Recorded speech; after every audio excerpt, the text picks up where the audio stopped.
नमस्कार, good evening. आज इस वीडियो में मैं आपसे दो बातों पर चर्चा करूंगा। एक, नैतिकता या एथिक्स क्या है, और दूसरा, किसी इंसान को नैतिक क्यों बनना चाहिए। इन दोनों सवालों का जवाब देने के क्रम में मैं इसके जवाब ऐसे दूंगा जिससे आम आदमी को या एक सामान्य विद्यार्थी को यह जवाब आसानी से समझ में आ जाए। चलिए पहले सवाल से बातचीत शुरू करते हैं। पहला सवाल है, नीति शास्त्र क्या है, नैतिकता क्या है। देखिए, मैं नैतिकता को दो तरीके से व्याख्यायित करता हूं। मैं कहता हूं कि पूरी दुनिया में मानव जाति की सामूहिक पीड़ा के नाश के लिए जो दवाई है, जो मेडिसिन है, उसी का नाम एथिक्स है। अगर नैतिकता नाम की दवाई पूरी मानव जाति में किसी तरीके से डाल दी जाए, इनको खिला दी जाए, तो दुनिया में जितना पेन आज है उस पेन का 90% हिस्सा समाप्त हो जाएगा। अब जरा देखिए, दुनिया में पेन क्यों है। दुनिया में पेन है शोषण के कारण, दुनिया में पेन है इनइक्वालिटी के कारण, असमानता के कारण, दुनिया में पेन है अन्याय के कारण। किसी ने किसी की जमीन हड़प ली, कोई किसी से घूस मांग रहा है, भ्रष्टाचार, कोई आदमी किसी के साथ असमतामूलक व्यवहार कर रहा है, वर्ण व्यवस्था, जाति प्रथा, कोई आदमी किसी के साथ यौन हिंसा कर रहा है, पुरुष द्वारा स्त्री का रेप, बलात्कार, छेड़खानी। क्या है ये सब? ये सब पीड़ादायक चीजें हैं।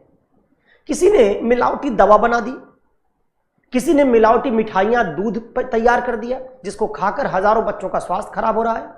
किसी ने मिड डे मील के नाम पर दिए जाने वाले अनाज को चुरा लिया, इससे बहुत सारे बच्चों का स्वास्थ्य खराब हो रहा है। क्या हो रहा है? इससे सबसे पीड़ा पैदा हो रही है। कोई शिक्षक है, उसको प्राइमरी स्कूल में पढ़ाने के लिए सरकार ने चुना, लेकिन वो खुद अपनी पढ़ाई में लगा हुआ है, और जिस प्राइमरी स्कूल में उसको 60,000 50,000 नौकरी देकर सैलरी दी जा रही है, वहां वो अपने पढ़ाने के दायित्व का निर्वहन नहीं कर रहा। क्या पैदा हो रही है? पीड़ा। वो बच्चे जो प्राइमरी स्कूल में पढ़ेंगे और आगे नौकरी नहीं पाएंगे क्योंकि उनकी नींव मजबूत नहीं है, उनको बेरोजगारी के कारण क्या होगी? पीड़ा। वो डॉक्टर जो फर्जी और नकली दवाएं लोगों को खिलाएगा, मेडिकल कंपनियों के साथ साठगांठ करके उनके द्वारा बताई गई दवाएं हर पर्चे में लिखेगा, उन दवाओं को खाने से मरीज ठीक नहीं होंगे, उनके जीवन में क्या आएगी? पीड़ा। जब आपसे घूस मांगा जाएगा आपका काम करने के लिए, क्या पैदा होगी? पीड़ा। कोई आपकी जमीन हड़प लेगा, क्या होगा? पीड़ा। कोई आपका शोषण करेगा, क्या होगा? पीड़ा। असल में दुनिया में ये सब पीड़ा किस कारण से है? कहीं भ्रष्टाचार है, कहीं असमानता है, कहीं कर्तव्य का पालन ना करना है, कहीं धोखाधड़ी है, कहीं फर्जीवाड़ा है, कहीं जालसाजी है, कहीं मिलावटखोरी है, कहीं जमाखोरी है। सब यही तो है पीड़ा का कारण।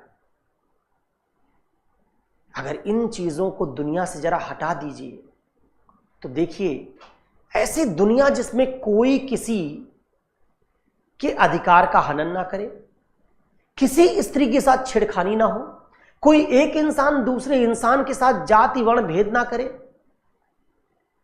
कोई एक इंसान अपने कर्तव्य के पालन से विमुख ना हो, क्या उस दुनिया में पीड़ा की मात्रा कम नहीं होगी? हो जाएगी।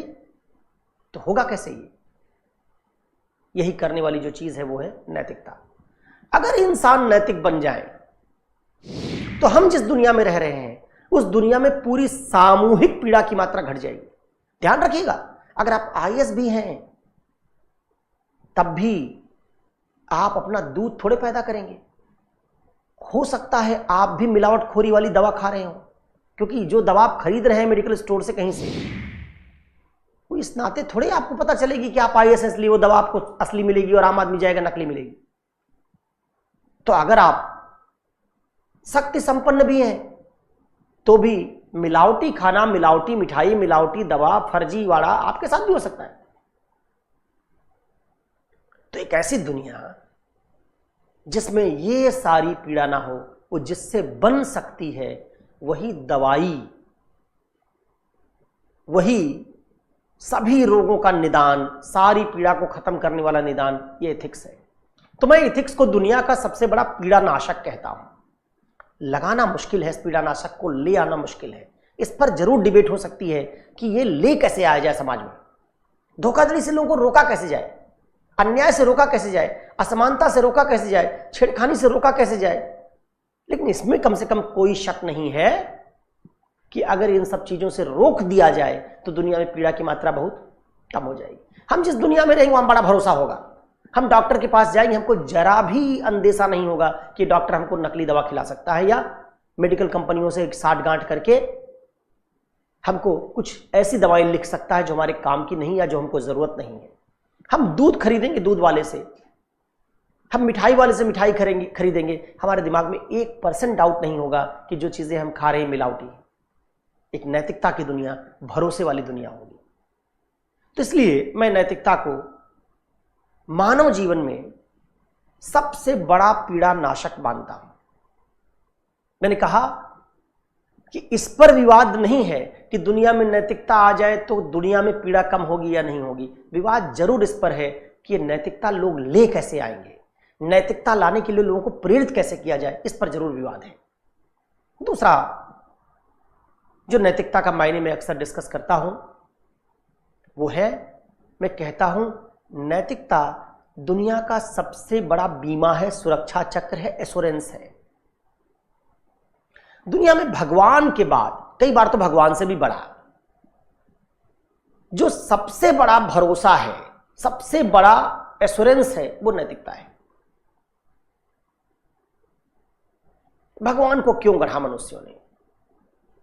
क्योंकि भगवान को गढ़ के मनुष्य उनसे सुरक्षा चाहते हैं। आज बीमा हम क्यों करवाते हैं? हम बीमा इसलिए करवाते हैं क्योंकि हम सुरक्षा चाहते हैं। गाड़ी का बीमा क्यों करवाया? गाड़ी हमारी कहीं एक्सीडेंट हो जाएगी तो बीमा कंपनी हमारा हर्जाना दे देगी, भुगतान कर देगी, मुआवजा दे देगी, हमारी गाड़ी को है नुकसान की क्षतिपूर्ति कर देगी। तो बीमा क्या है? बीमा आपके दिमाग में एक्सीडेंट जो होगा उससे पैदा हुई असुरक्षा को दूर करने वाली एक सुरक्षा है। आपने थेफ्ट बीमा करवाया, अगर थेफ्ट क्यों करवाया? कि चोरी हो जाए हमारे सामान की तो हमारा सारा माल या हमारे माल के बराबर का मूल्य हमको मिल जाएगा। लाइफ इंश्योरेंस क्यों करवाया?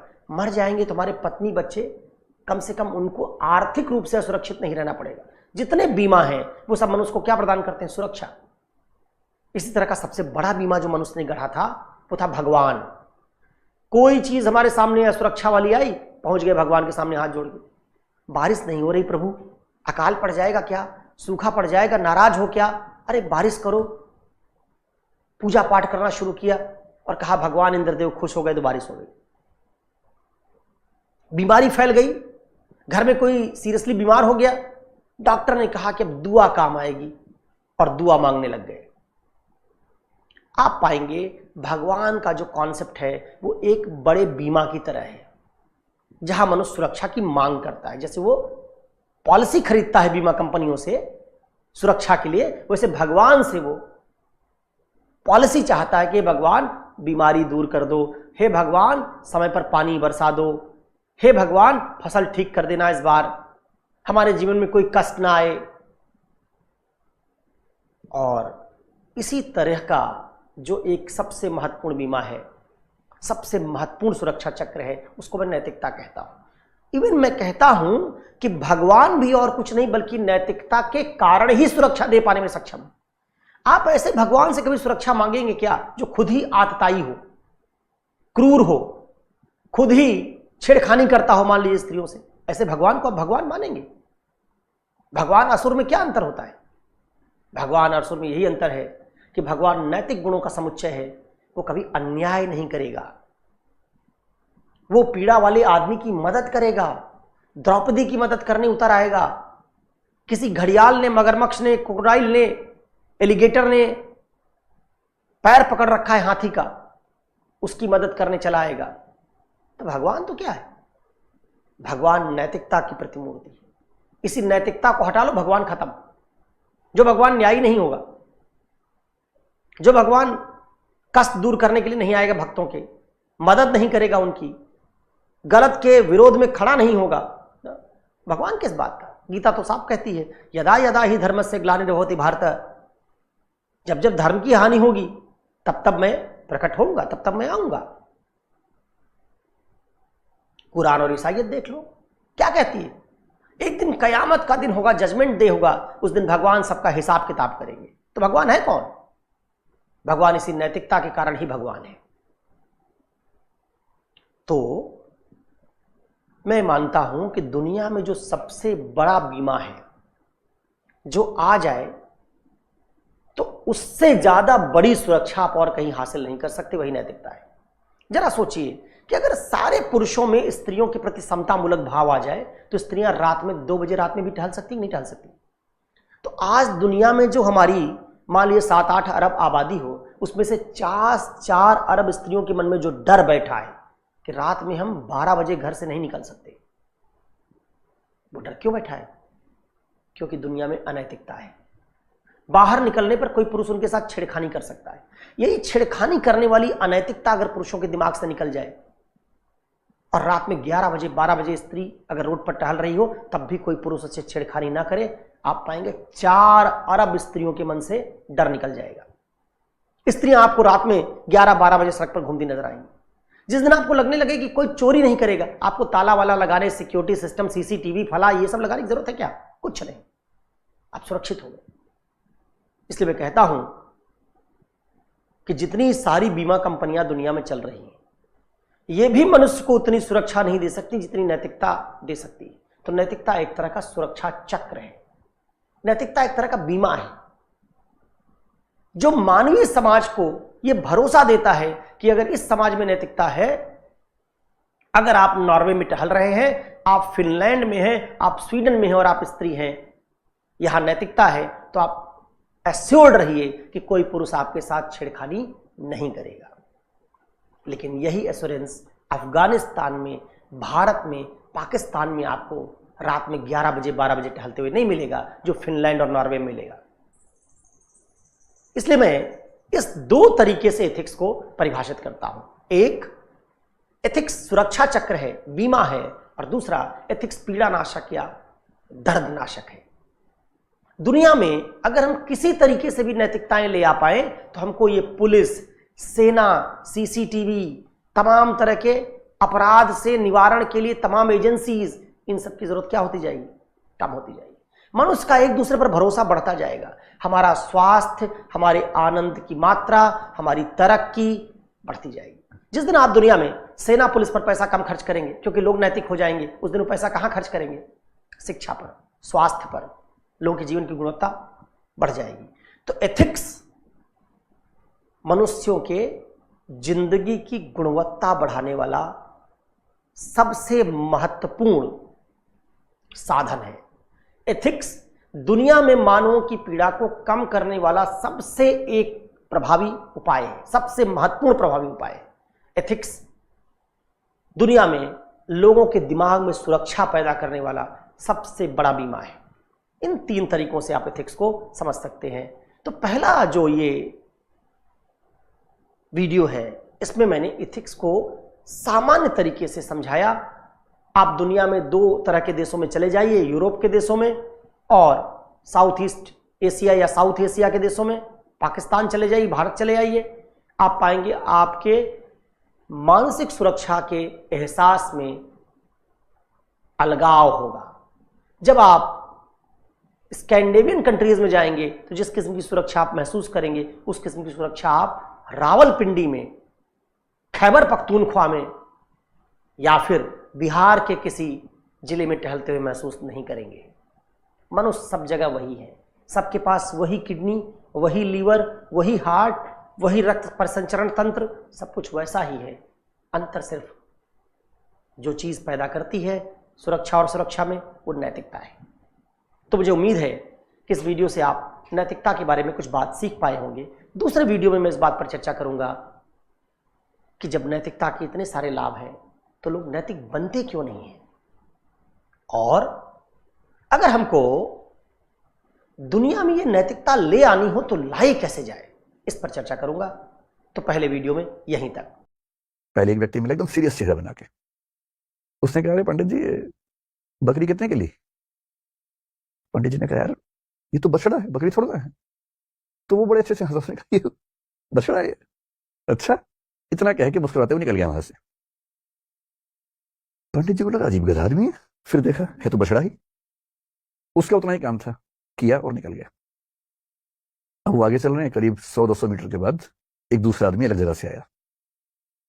इनके बीच में आपस में साठ-गांठ है, इनको नहीं पता है। दूसरा आदमी आया और आके बोला, वाह पंडित जी कितनी मोटी बकरी है, एकदम बछड़ा लग रही है देखने में तो। अब इसको लगा कि ये तो मामला फंस गया। ध्यान से देखा, नहीं यार मैं तो बछड़ा ही लाया हूं। बोला वही तो मैं कह रहा हूं, देखने में लग रहा है एकदम, लेकिन है मोटी बकरी। ये कह के वो भी निकल गया। फिर 1 किलोमीटर बाद तीसरा मिला और उसने कहा, पंडित जी बस ऐसी ही बकरी चाहिए मुझे भी, कहां मिलेगी ऐसी बकरी? उसने कहा, फिर पंडित ने फिर थोड़ा धमकाते हुए कहा कि यार ये बछड़ा है भाई, लेकिन अब वो दबाव कम बना रहा था, वो खुद दबाव में था, तो वो भी ठहाका मार के, ऐसा बछड़ा ऐसा होता है, अच्छा, ये करके चला गया।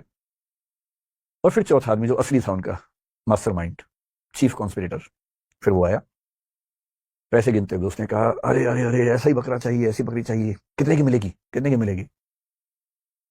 तो पंडित जी बोले, मुझसे बहुत बड़ी गलती हो गई है, मैं तो बकरी खरीद के ले आया बछड़े के नाम पे या बछिया के नाम पे, फिर अगर घर जाऊंगा घर पे पिटूंगा, इससे अच्छा नुकसान कम कर लेता हूं। तो एज्यूम कीजिए कि उस जमाने में 100 रुपए के आसपास का लिया था, तो उन्होंने बताया कि मैंने 100 का लिया है। प्लस 100 का, बकरी तो 20 रुपए की आ जाती है, लेकिन इतनी तंदुरुस्त है, अगर आप चाहें तो मैं इसके बदले आपको 40 रुपए दे सकता हूं। और पंडित जी बोला कि यार चलो 60 का नुकसान सही, कम से कम 80 का तो नहीं होगा। और 40 का उसको दिया और खुश होकर घर लौटे कि बच गया आज तो। अब ये जो पंचतंत्र की कहानी है, ये इसलिए है कि जब हम जीवन में निर्णय करते हैं तो हमारे पास बहुत सारे ऊट पटांग से इनपुट्स आते हैं, और यदि आप बहुत समझदार इंसान नहीं है तो इस बात का पूरा खतरा है कि कोई ना कोई कभी ना कभी आपको बेवकूफ बना ही देगा। और हम जिस दौर में हैं, हम तो व्हाट्सएप यूनिवर्सिटी के दौर में हैं, सारा ज्ञान ही वहां से आता है। सोशल मीडिया, आप लोग मोबाइल फोन के मरीज हो चुके होंगे मेरे ख्याल से, मैं भी ज्यादा मरीज हूं, आप भी होंगे ही, आप तो नई जनरेशन के लोग हैं, ज्यादा मरीज होंगे। बिना वजह के मोबाइल फोन खोल लेते होंगे, फिर उस पर करते रहते होंगे ऐसे ऐसे, रील देखें तो रील ही देख रहे हैं, शॉर्ट्स देखें तो शॉर्ट्स ही देख रहे हैं, मन ही नहीं भर रहा है। फोन देखते देखते थक गए और फोन रखा, और 1 मिनट के बाद फिर फोन उठा लिया, थक गए हैं, क्योंकि डोपामाइन रिलीज होता है आजकल फोन देखने से। ये एडिक्शन है, खतरनाक एडिक्शन है। और हर वीडियो में कुछ ना कुछ मैसेज कन्वे हो रहा है। इंफॉर्मेशन इतनी ज्यादा कभी नहीं आई हमारे आसपास जितनी आजकल आ रही है, और वो भी ऑडियो विजुअल फॉर्मेट में आ रही है। अखबारों के दौर में लिखित सूचना आती थी, केवल साक्षर लोग पढ़ते थे, बाकी पढ़ते ही नहीं थे। आज के दौर में ऑडियो है, विजुअल है, टेक्स्ट है, हर भाषा में है, कोई व्यक्ति बच ही नहीं सकता। और अगर किसी समूह के पास ताकत हो, उसके पास 10,000 ऐसे बेरोजगार हों जिनको काम दिया जाए कि दिन में 500-500 मैसेज भेजने, हर मैसेज के बदले 2 रुपए मिलेंगे, तो कोई समूह पूरे समाज को अपने तरीके से सोचने के लिए मजबूर कर सकता है। महाभारत का सोच के देखिए, महाभारत का युद्ध है, एक तरफ पांडव हैं, एक तरफ कौरव हैं। पांडवों के साथ में कृष्ण है। नैतिकता के लिए जरूरी है कि पांडव जीतें, और कृष्ण इस पूरी योजना के साथ वहां पर हैं। पर पांडव जीत नहीं पा रहे, जिसके कई कारणों में से एक ये है कि कौरवों की सेना में द्रोणाचार्य भी हैं, उनका पुत्र अश्वत्थामा भी है। द्रोणाचार्य गुरु तो पांडवों के भी हैं, कौरवों के भी हैं, पर वो राजधर्म का पालन कर रहे हैं, क्योंकि वो जिस राज्य के साथ हैं उसके साथ खड़े हैं। पांडवों की सेना उनको हरा नहीं पा रही है, और अंत में कृष्ण को समझ में आता है कि पांडवों को जितवाने के लिए कुछ कूटनीति का सहारा लेना होगा। कृष्ण कूटनीति के शिखर हैं। वो युधिष्ठिर से एक बात कहते हैं, पर युधिष्ठिर तैयार नहीं है एक गलत बात कहने के लिए। और अंत में कृष्ण अपनी पूरी कूटनीतिक ताकत का इस्तेमाल करके सिचुएशंस बनाते हैं। एक हाथी अश्वत्थामा नाम का, उसकी हत्या होती है। बात फैलाई जाती है कि अश्वत्थामा मारा गया। अश्वत्थामा द्रोणाचार्य के पुत्र का नाम भी है, और द्रोणाचार्य अचानक हताश होने लगते हैं। उन्हें फिर भी लगता है कि एक बार मैं खबर को ऑथेंटिकेट कर लूं, प्रामाणिक है या नहीं चेक तो कर लूं। तो वो अपने समय के सबसे प्रामाणिक व्यक्ति युधिष्ठिर से पूछते हैं। युधिष्ठिर धर्मराज हैं, झूठ नहीं बोलते हैं। पूरी पांडवों की सेना ने, टीम ने जब उनसे कहा, वो तब भी तैयार नहीं हुआ कि मैं झूठ नहीं बोलूंगा। लेकिन अब झूठ नहीं है, अश्वत्थामा की हत्या हुई है, हाथी की हुई है, तो क्या हुआ, हुई तो है ही। और तब भी वो चाह रहे हैं कि मैं पूरी बात बोलूं। द्रोणाचार्य ने पूछा, क्या अश्वत्थामा मारा गया? युधिष्ठिर कह रहे हैं, अश्वत्थामा हतो नरो वा कुंजरो वा। अश्वत्थामा मारा गया, आदमी था या हाथी था।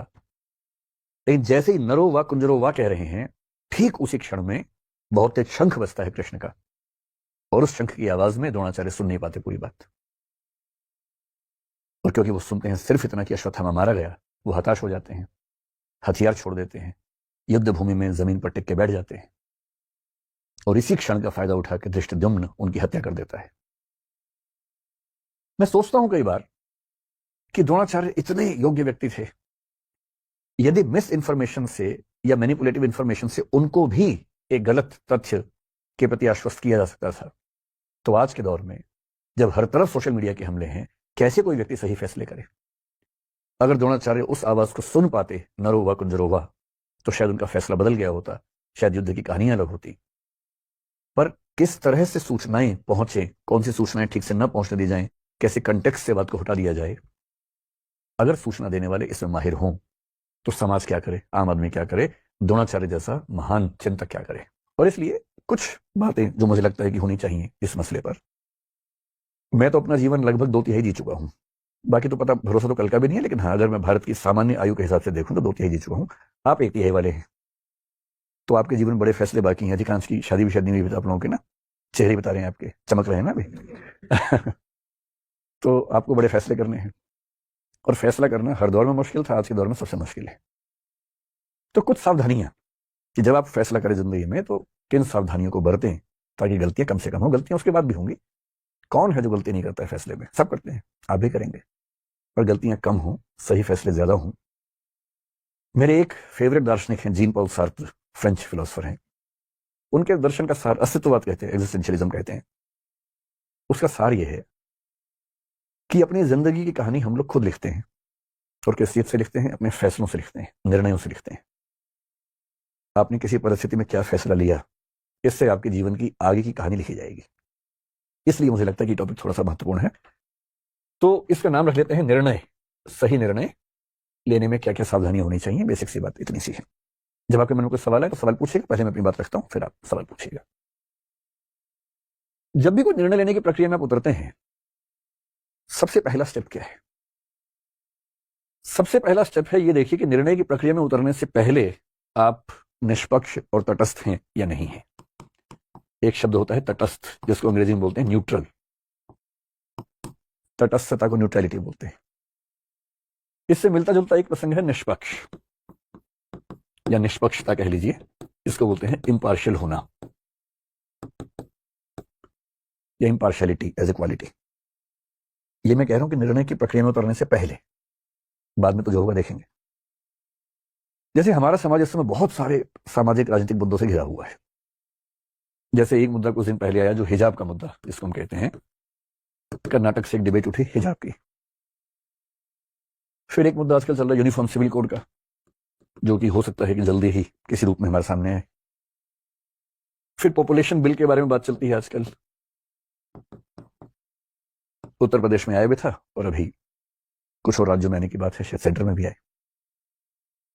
एक मुद्दा पिछले कुछ दिनों से कन्वर्जन का आप सुन रहे होंगे, धर्मांतरण का, लव जिहाद का मुद्दा सुन रहे होंगे। सारे मुद्दे हमारे सामने आते रहते हैं। हम इन सब पे बात करेंगे समय के साथ, धीरे धीरे इन सब पे बात करेंगे। पर किसी टॉपिक पर बात करने से पहले देखना जरूरी है कि हम पहले से फैसला ले तो नहीं चुके हैं। और सबसे बड़ी दिक्कत हमारे समाज की है कि फैसले पहले हो चुके हैं, विचार बाद में होता है। सही प्रोसेस तो ये कि पहले विचार हो फिर फैसला हो, पर फैसला पहले होता है।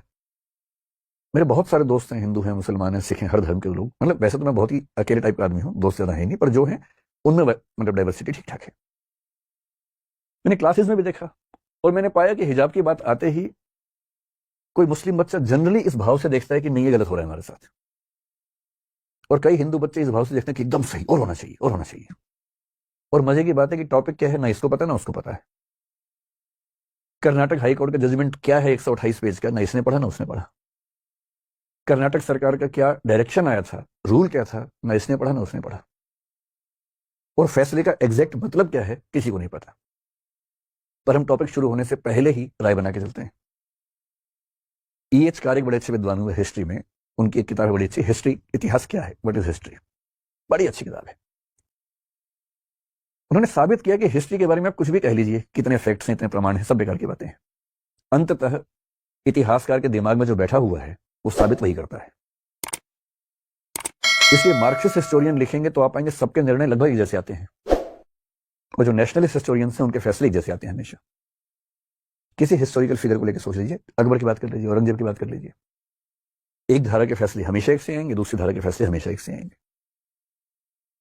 ऐसी माइंडसेट से अगर हम चलेंगे, और हमारी यूनिवर्सिटीज में तो यही होता है, बहुत रोचक बात है, यूनिवर्सिटीज में टीचर्स बटे हुए हैं कि ये मार्क्सवादी है, ये भाजपाई है। और मैं सोचता हूं कि जो आदमी देश को पढ़ाने की जिम्मेदारी संभालता है यूनिवर्सिटी में, वो एक विचारधारा से बंध कर चीजों को देखने का आदी कैसे हो सकता है? उसके अंदर इतना वैचारिक साहस क्यों नहीं है कि किसी मुद्दे पर मेरी विचारधारा से बेहतर राय किसी और विचारधारा की भी हो सकती है? ये साहस क्यों नहीं है? और इसलिए जो बात यूनिवर्सिटीज तक में मिस होती है, तो समाज में तो कहां से आएगी? विश्वविद्यालय का तो काम है समाज को सही दिशा देना, वही नहीं है तो समाज में कहां से आएगी? पहले कोशिश कीजिए न्यूट्रल होने की, तटस्थ होने की, कि मुद्दे को समझने से पहले ना मैं इस तरफ हूं ना मैं उस तरफ हूं। हिजाब की बात है, मुझे नहीं पता, मैं पहले स्टडी करूंगा पूरा, स्टडी करने के बाद मामला ठीक लगेगा तो मैं कहूंगा हाँ ये ठीक है, गलत होगा तो बोलूंगा गलत है, पहले क्यों फैसला करूं? ये तो बहुत बेसिक सी बात है।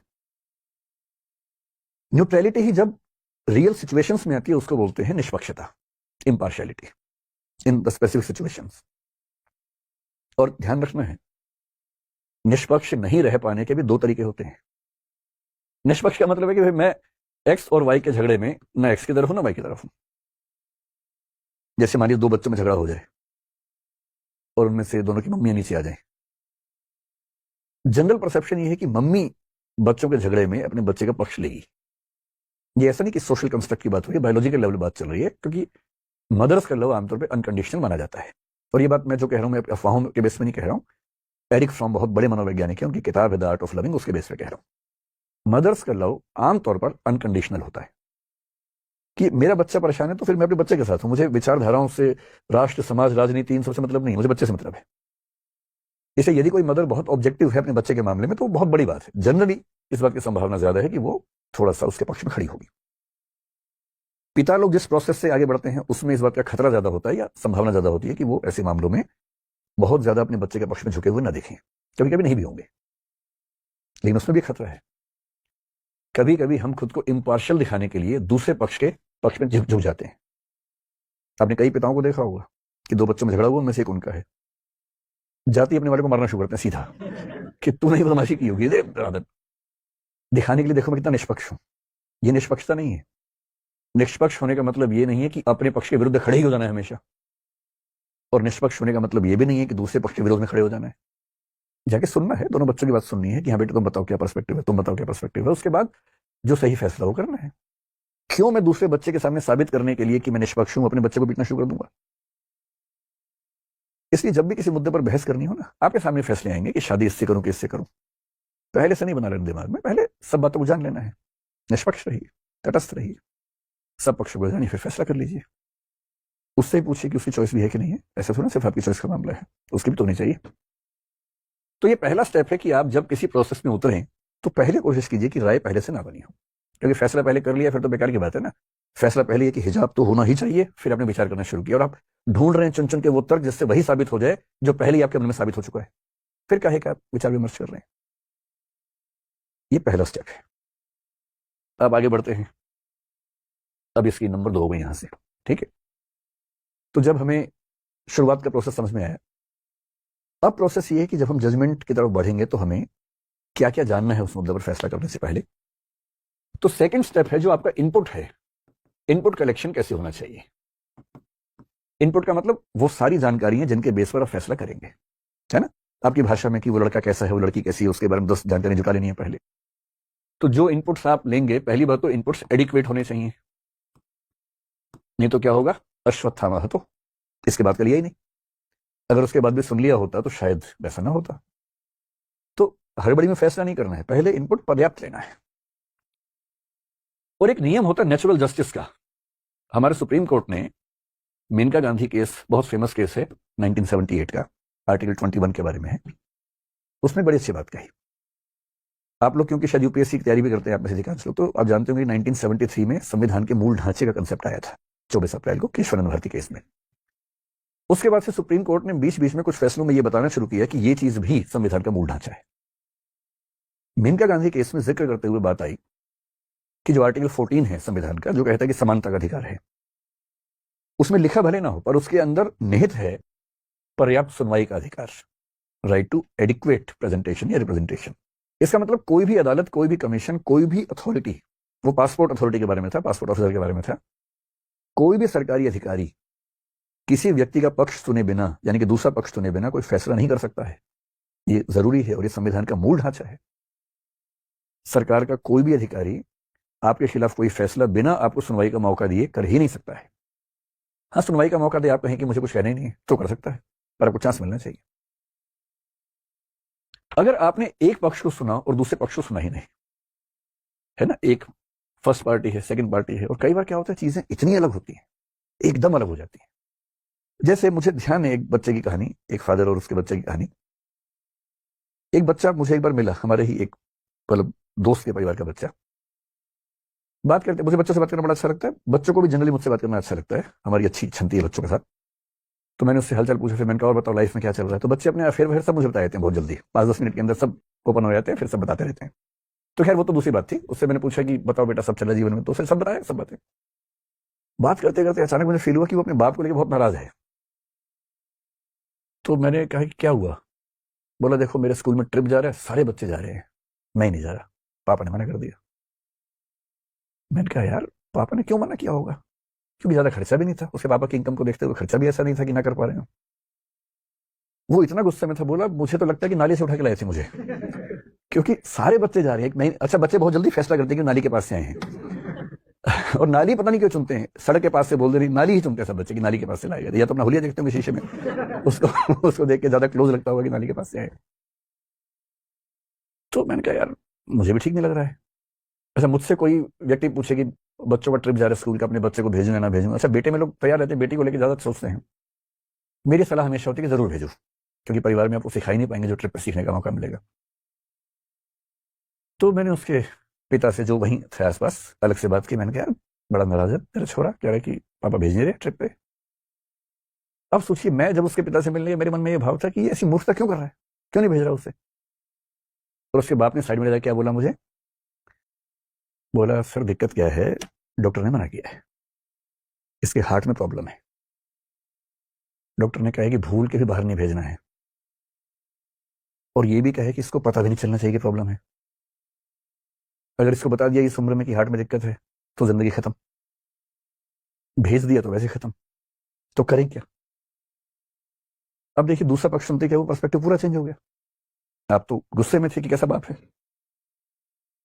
और बच्चा मुझसे पूछा, बच्चे को लग रहा है कि मैं उसकी अप्रोच लगाने गया हूँ, सिफारिश करने गया हूँ। वो मुझसे पूछता है कि बात करिए अपने आप में से क्या बोल। कई बार ऐसा होता है कि आपने एक पक्ष को सुना, आपको लगा इतना ऑथेंटिक है, पर्याप्त है, फैसला कर लो। लेकिन दूसरा पक्ष इतना ड्रामेटिकली अलग होता है, इतना जरूरी होता है कि वो सुनने के बाद आपको लगता है कि ये तो, इसके बिना तो फैसला हो ही नहीं सकता था। इसलिए कोई पक्ष कितना भी कन्विंसिंग हो, पूरा परिवार, पूरा धर्म, पूरा समाज, पूरी राजनीति सब एक तरफ बोल रहे हों, तब भी ध्यान रखना है कि दूसरा पक्ष भी होता है। और जब तक सिक्के का दूसरा पहलू नहीं देखेंगे आप सच के नजदीक पहुंच नहीं पाएंगे। हमेशा देखिए कोई इंफॉर्मेशन आई है, नियत का सवाल भी तो हो सकता है ना, किसने क्यों आपको बताया। कोई आपको कहे कि तुम जानते हो तुम जिसको पसंद करते हो आज कहाँ घूम रहा था, आप कहना अच्छा बता दो, पहले बता दो पूरा, तुम सूचना ले लीजिए, क्या दिक्कत है। फिर सोचिए कि ये बताने क्यों आए इतनी दूर से ऑटो खर्चा करके, हो सकता है तीसरा उम्मीदवार हो ये भी तो हो सकता है भाई। एक डाउट का स्पेस तो रहता ही है ना, आप इतना प्रिकॉशन तो लेंगे ही ना, ऐसे कैसे फैसला कर लेंगे किसी के बारे में एक सेकंड में। और जब तक तय ना हो कि वो व्यक्ति गलत है तब तक उसे दोषी नहीं मानना है। हम बहुत जल्दी कोशिश करेंगे नार्को, पॉलीग्राफी सब समझेंगे, इसके पीछे की फिलॉसफी क्या है, क्या सिस्टम्स हैं, कानून का बुनियादी सिद्धांत क्या है। 1000 अपराधी भले छूट जाएं, एक भी निर्दोष को सजा नहीं होनी चाहिए। मोजेस मेमोनाइट्स नाम का एक दार्शनिक था, यहूदी दार्शनिक, उसका कथन है।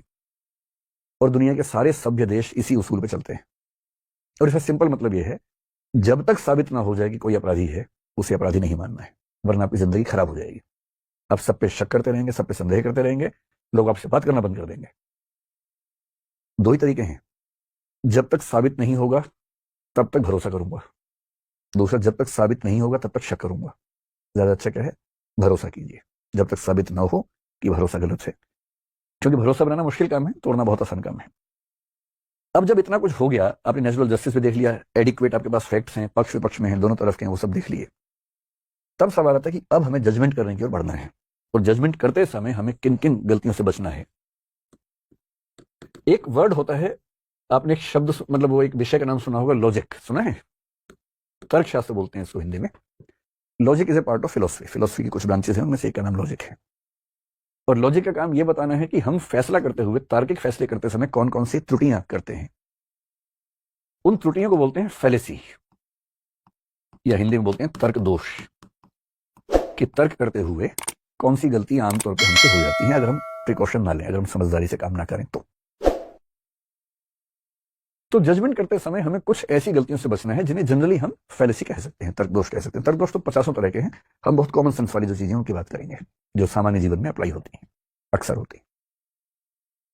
जैसे एक है कि आपको हमेशा ध्यान रखना है कि आपके इनपुट और जजमेंट के बीच में प्रोपोर्शन ठीक होना चाहिए। प्रोपोर्शनैलिटी यानी आनुपातिकता का सिद्धांत ठीक से काम करना चाहिए। इसका मतलब क्या हुआ? इसका मतलब यह हुआ कि इनपुट जितना है फैसला उतना ही होना चाहिए। ऐसी बात समझ में नहीं आ रही बिना एग्जाम्पल के ना, एग्जाम्पल से बात समझ लेते हैं। आप लोग तो बहुत एडवांस जनरेशन के लोग हैं। हम जिस जमाने के आदि मानव हैं, हम लोग जिस जमाने के, उस जमाने में क्लासरूम में ऐसे बच्चे नहीं बैठते थे कि लड़के लड़कियां एक साथ बैठे हों। तो मैं जिस स्कूल से पढ़ा हूं, वहां जब मैं 8वीं क्लास में आया, वहां तक तो केवल वो लड़कों का स्कूल था। कई हजार लड़के जैसे एक जेल में एक साथ बंद हो गए हों, ऐसा लगता था। स्कूल अच्छा था, लेकिन स्कूल केवल पढ़ाई के लिए थोड़ा बच्चे जाते हैं, उनको तो अच्छा जीवन चाहिए। फिर वहां पर कोएड नाम की एक चीज है कि अब से स्कूल कोएड हो गया है। तो लड़के बहुत उत्साहित थे उस समय कि अब स्कूल कोएड हो गया है। अब उनको स्कूल आने की भी इच्छा पहली बार होनी शुरू हुई कि अब हम स्कूल जाएंगे। तो हमें लगा बड़ा अच्छा स्कूल हो जाएगा। फिर पता लगा नहीं भाई, केवल एक मीडियम, इंग्लिश मीडियम में बच्चे एक साथ पढ़ेंगे, क्योंकि उसमें बहुत कम बच्चे थे। हिंदी मीडियम में लड़कियों का सेक्शन अलग, लड़कों का सेक्शन अलग होगा। ये कोएड होता था। लड़कों के सेक्शंस, ब्लॉक्स भी अलग थे। वो लड़कों का जेल है, ये लड़कियों का जेल है, इस तरह से होता था। और बीच में कुछ टापू थे जहां लड़के लड़कियां एक साथ क्लास में होते थे, इंग्लिश मीडियम में। कई बच्चों ने इंग्लिश मीडियम में लिया उस चक्कर में, जब इंग्लिश उनको आती नहीं थी बिल्कुल भी लेकिन इंग्लिश मीडियम में चक्कर में लिया कई बच्चों ने, उनमें एक मैं भी था। तो आती नहीं थी इंग्लिश उस जमाने में, लेकिन ठीक है, बहुत सारे दोस्त थे तो हम भी चले गए। फिर पता लगा वहां पर भी जो बैठने का तरीका था, 4 रो थी, उनमें से 3 लड़कों की, 1 लड़कियों की। बीच में हाईवे था बहुत बड़ा। लड़कों वाले में आपस में कम गैप था, लड़की लड़की के बीच में इतना गैप था, तालिबान जैसा भाव आता था वहां पर, कितना गैप। अब सोचिए, पहली बार किसी छोटे शहर, छोटे कस्बे में कोएड स्कूल शुरू होगा तो ऐसे ही होगा, सीधी सी बात है। कैसे होगा? सब लड़के ताक में की बात हो जाए किसी से, सब तो बात नहीं कर पाएंगे। कोई एक आध बात कर लेगा, बात भी क्या कर लेगा, पेन मांग लेगा, कॉपी मांग लेगा, और क्या, यही तो होता है। पेन से ही बात शुरू होती है, पेन और नोट से, कहां से बात शुरू होती है? और जिस दिन किसी लड़के ने पेन मांग लिया, बाकी लड़के उसको बधाई देते थे कि यार क्या बात है, पेन मांग लिया तुमने तो, गजब। और पेन मांगने में ही लोग मान लेते थे कि अब शादी होने वाली है इन लोगों की। कई लोग बच्चों के नाम भी सोचने लगते थे। हमें बहुत साल बाद समझ में आया कि अगर कोई लड़की किसी लड़के से पेन मांग ले तो इसका मतलब सिर्फ यह है कि लड़की ने लड़के से पेन मांगा है, बस। हमें कई साल लग गए समझने में। पहले हमें लगा सगाई तो पक्की है ही, कम से कम शादी, अफेयर तो है ही पता नहीं क्या क्या। कई साल बाद समझ में आया कि नहीं, सिर्फ पेन मांगा है, और पेन मांगने का मतलब सिर्फ पेन मांगा है। मैं अपनी क्लास में एग्जाम्पल खूब देकर समझाता हूँ बच्चों को, ताकि वो भी थोड़ा ठीक से सोचे समझे। क्योंकि दिमाग कैसे काम करता है कि 3-4, जैसे आप लोग साथ साथ बैठे ना, आपके दिमाग भी खुले होंगे, हमारे तो बहुत बंद थे दिमाग उस समय। तो मान लीजिए किसी लड़की का पेन खत्म हो गया, साथ में लड़की बैठी, उसके पास भी पेन नहीं एक्स्ट्रा। पहले उसने उसी से पूछा, पर पेन नहीं है। क्लास चल रही है बहुत जबरदस्त तरीके से, बहुत जरूरी बात चल रही है। अब वो क्या करे बेचारी? तो आसपास 2-3 लड़के बैठे, तो उनमें से किसी एक से उसने कहा कि पेन है क्या? तो वो लड़का तो पेन एक्स्ट्रा ला ही रहा था बहुत दिनों से कि कभी चांस मिले तो मैं पेन दूं। तो खड़ाक से पेन दिया उसने। बच्चे तो अपना पेन भी दे देते हैं कि हाँ है ना, तुम ये लो। हम तो वैसे ही आगे थे क्लास में। अब उन बच्चों में क्लास के बाद बात चल रही कि इसी से क्यों मांगा, क्योंकि वहां तो 3 लोग बैठे हुए थे। इसी से मांगा यानी कुछ खास बात है। और पूरा शास्त्रार्थ चल रहा है, क्योंकि इसके पास एक कार है और बाकी दोनों बेकार हैं। फिर और चल रहा है, नहीं ये दिखने में अच्छा लगता है, नहीं ये, नहीं वो, नहीं वो। फिर अंत में किसी ने उससे पूछ लिया। इन लड़कों में से एक की बहन क्लासमेट थी, उस बहन को बीच में लाया गया कि तुम पूछ के बताओ क्या बात है। उसने पूछा कि तुमने यार पेन इसी से क्यों मांगा? 3 लोग बैठे थे। वो पता क्या बोलती है? किससे? कौन था? आप कह रहे कि ये 3 लोग थे, तुमने इनमें से इसी से पेन क्यों मांगा? बोली अच्छा ये तीनों थे क्या वहां? मैंने तो देखा ही नहीं, ऐसे मान लिया पेन दे दो भाई, मैं तो सोचा भी नहीं। और तब उन महाराज को पता लगता है कि वो चुने नहीं गए हैं, वो बाई चांस बैठे थे तो उनसे पेन मांग लिया गया है। तो आपकी उम्र में थोड़ा ज्यादा होता है कि इनपुट को बहुत बढ़ा बढ़ा के देखने की आदत हम लोगों को होती है। तो इनपुट जितना है ना, फैसला उतना ही। अगर किसी ने कहा कि भाई पेन दे दो, यानी पेन मांगा है ना। कोई देख के मुस्कुरा दे, ऐसा भी होता है कभी कभी। लड़के लोग झेल नहीं पाते हैं, मुझे ऐसे केसेस क्लास में मिलते थे। एक लड़का आके बोल रहा है कि सर, एक लड़के ने शिकायत की किसी लड़के की कि ये गलत तरीके से बात करता। तो मैंने पूछा, बोला सर एक दिन मैं आया तो मुझे देख के मुस्कुराई, फिर मैं क्या करूं? अजीब हाल है भाई, कोई अगर आपको देख के मुस्कुरा दे, ह्यूमन मुस्कुराहट भी तो होती है। विकसित देशों में तो बड़ी दिक्कत है। मैं जब पहली बार भारत से बाहर गया, यूरोप के एक देश में गया, मैं तो भारत का देहाती आदमी था एकदम। देहाती मतलब दिल्ली में था, लेकिन दिमाग देहाती था ना। गया तो वहां सड़क पर सुबह सैर कर रहा, सामने से एक महिला ही मुस्कुराने लगी देख के। मैं तो एकदम भारतीय आदमी ने पीछे देखा, कौन है, कोई तो आ रहा होगा भाई। कोई भी नहीं आ रहा था। मुझे लगा भूत प्रेत तो नहीं होता कि मुझे नजर नहीं आ रहा, इनको नजर आ रहा कोई। तो मैंने बहुत ही अजीब तरीके से व्यवहार किया, मैं वहां से निकल लिया भाग के, कुछ गड़बड़ है यहाँ पर, भूत प्रेत का साया टाइप कुछ लगा मुझे। बाद में देखा कि वह हर आदमी ऐसे कर रहा है, कोई पुरुष हो, कोई स्त्री हो, सड़क पे अकेला हो, कोई हो, आपस में एक दूसरे को मुस्कुरा के नमस्ते कहने की आदत ही है उन लोगों को। हर व्यक्ति को नमस्ते करता है मुस्कुरा के, उसमें कोई नियम कायदा अलग से है नहीं। तो 3-4 दिन के बाद फिर हम भी करने लगे, जो मेरे नमस्ते करते हैं उसको। अच्छा, वो बड़े प्यार से नमस्ते भी बोलते हैं कई बार, वो टूरिज्म जहां पर चलता है। अब आप वैसा मिजाज लेके भारत वापस आ गए तो दिक्कत है। आप सड़क पे निकले, आपने मुस्कुरा दिया, पता लगा फिर FIR हो गई सीधे उसके बाद, तो है ना। तो कहने का भाव ये है कि जो इनपुट है, उस इनपुट से जितना फैसला निकले उतना ही फैसला निकालिए, उससे ज्यादा फैसला मत निकालिए। उसको बोलते हैं प्रोपोर्शनैलिटी। हम में से अधिकांश लोग बहुत बढ़ा के फैसला निकालते हैं। किसी ने सिर्फ इतना आपसे कहा कि यार अच्छा नहीं लगा तुमने आज ये काम किया, और आपने क्या क्या फैसले, सुसाइड और पता नहीं क्या क्या सोच लिया दिमाग के अंदर, उतना ही। किसी मूड में किसी ने कुछ कह दिया, टेम्परामेंट में, इमोशंस में कह दिया, तो उसकी वैल्यू उतनी रखी। बहुत बढ़ाइए मत उस चीज को, उतना ही जितना उसका महत्व होना चाहिए, उससे ज्यादा नहीं होना चाहिए। जजमेंट की दूसरी फैलेसी को बोलते हैं इलिसिट जनरलाइजेशन, अवैध सामान्यीकरण इसको बोलते हैं हिंदी में। ये हम सब बहुत करते हैं, बहुत ज्यादा। और मैंने ऐसे बहुत मासूम मासूम बच्चों को देखा है। छोटे बच्चे भी, जैसे पहली बार कोई पसंद आ गया उनको, मान लीजिए, स्वाभाविक सी बात है, ऐसा तो हो ही जाता है 10वीं 12वीं ग्रेजुएशन में। किसी को देखकर अच्छा लगना है तो बहुत स्वाभाविक है। अगर बिल्कुल नहीं ऐसा हो रहा है तो चिंता की बात है, और हो रहा है तो नॉर्मल बात है। और उसी मासूमियत में जाके उसने कह दिया कि आप मुझे बड़े अच्छे लगते हैं। और दूसरे व्यक्ति को ना मना करने की तमीज नहीं थी। भाई मना करने की भी तमीज होती है ना। आपको ठीक है उस रिलेशनशिप में नहीं जाना, तो कायदे से मना कर दीजिए। और उसने कहा कि बेहतर होता कि बड़ाई ना देख लिया होता मुझे कहने से पहले। इस बच्चे का दिल टूट गया, या बच्चे का दिल टूट गया, खतरनाक टूटा है। और इसने फैसला किया, दुनिया के सारे लड़के ऐसे होते हैं, दुनिया की सारी लड़कियां धोखेबाज होती हैं, अब किसी से नहीं बात करनी, अब जिंदगी भर अकेले ही रहेंगे। यह है जनरलाइजेशन। एक सैंपल है छोटा सा। एक व्यक्ति, पूरे कितने 800 करोड़ हो गए ना तो दुनिया में लोग, हाँ 8 अरब लोग हो गए। 800 करोड़ में एक ने आपको गलत तरीके से बोला, तो आपने फैसला कितने के बारे में किया? अगर 400 मान लें आधे उसमें से, तो 400 करोड़ के बारे में फैसला आपने कर लिया। इसलिए अगर कभी ऐसा हो ना, जैसे सारे बिहारी ऐसे होते हैं, सारे हरियाणवी ऐसे होते हैं, सारे पंजाब के लोग ऐसे होते हैं, ऐसी बकवास जब भी कोई करे तो उसको बोलना नहीं, ऐसा नहीं होता है। आपने बिहार के 4 लोगों से बात की, हरियाणा के 4 लोगों से बात की, उसके बारे में पूरे स्टेट को नाप दिया एक ही बार में। ये भी तो हो सकता है कि वो वहां के एक्सेप्शंस हों, अपवाद हों, जो आपको मिल गए हों। सबके बारे में क्यों फैसला कर लेंगे? इसलिए बहुत जरूरी है कि फैसला करते हुए बहुत जनरलाइजेशन आपसे ना हो, बहुत बड़े फैसले आप ना करें, उतना ही करें जितना करने की जरूरत है। तीसरी फैलेसी क्या होती है कि हम लोग एक आपने शब्द सुना होगा, बाइनरी आजकल चलता है खूब। हम लोग एक खास माइंडसेट में रहते हैं, उसको बोलते हैं बाइनरी या डाइकोटमी। एक शब्द चलता है फिलोसफी में, एक माइंडसेट का नाम है डाइकोटमी, बाइनरी थिंकिंग बोलते हैं। इसका मतलब या तो ये या वो। और फिलोसफी में, लॉजिक की दुनिया में इसका नाम होता है ऑल और नथिंग, या तो सब कुछ या कुछ भी नहीं, या ब्लैक और व्हाइट।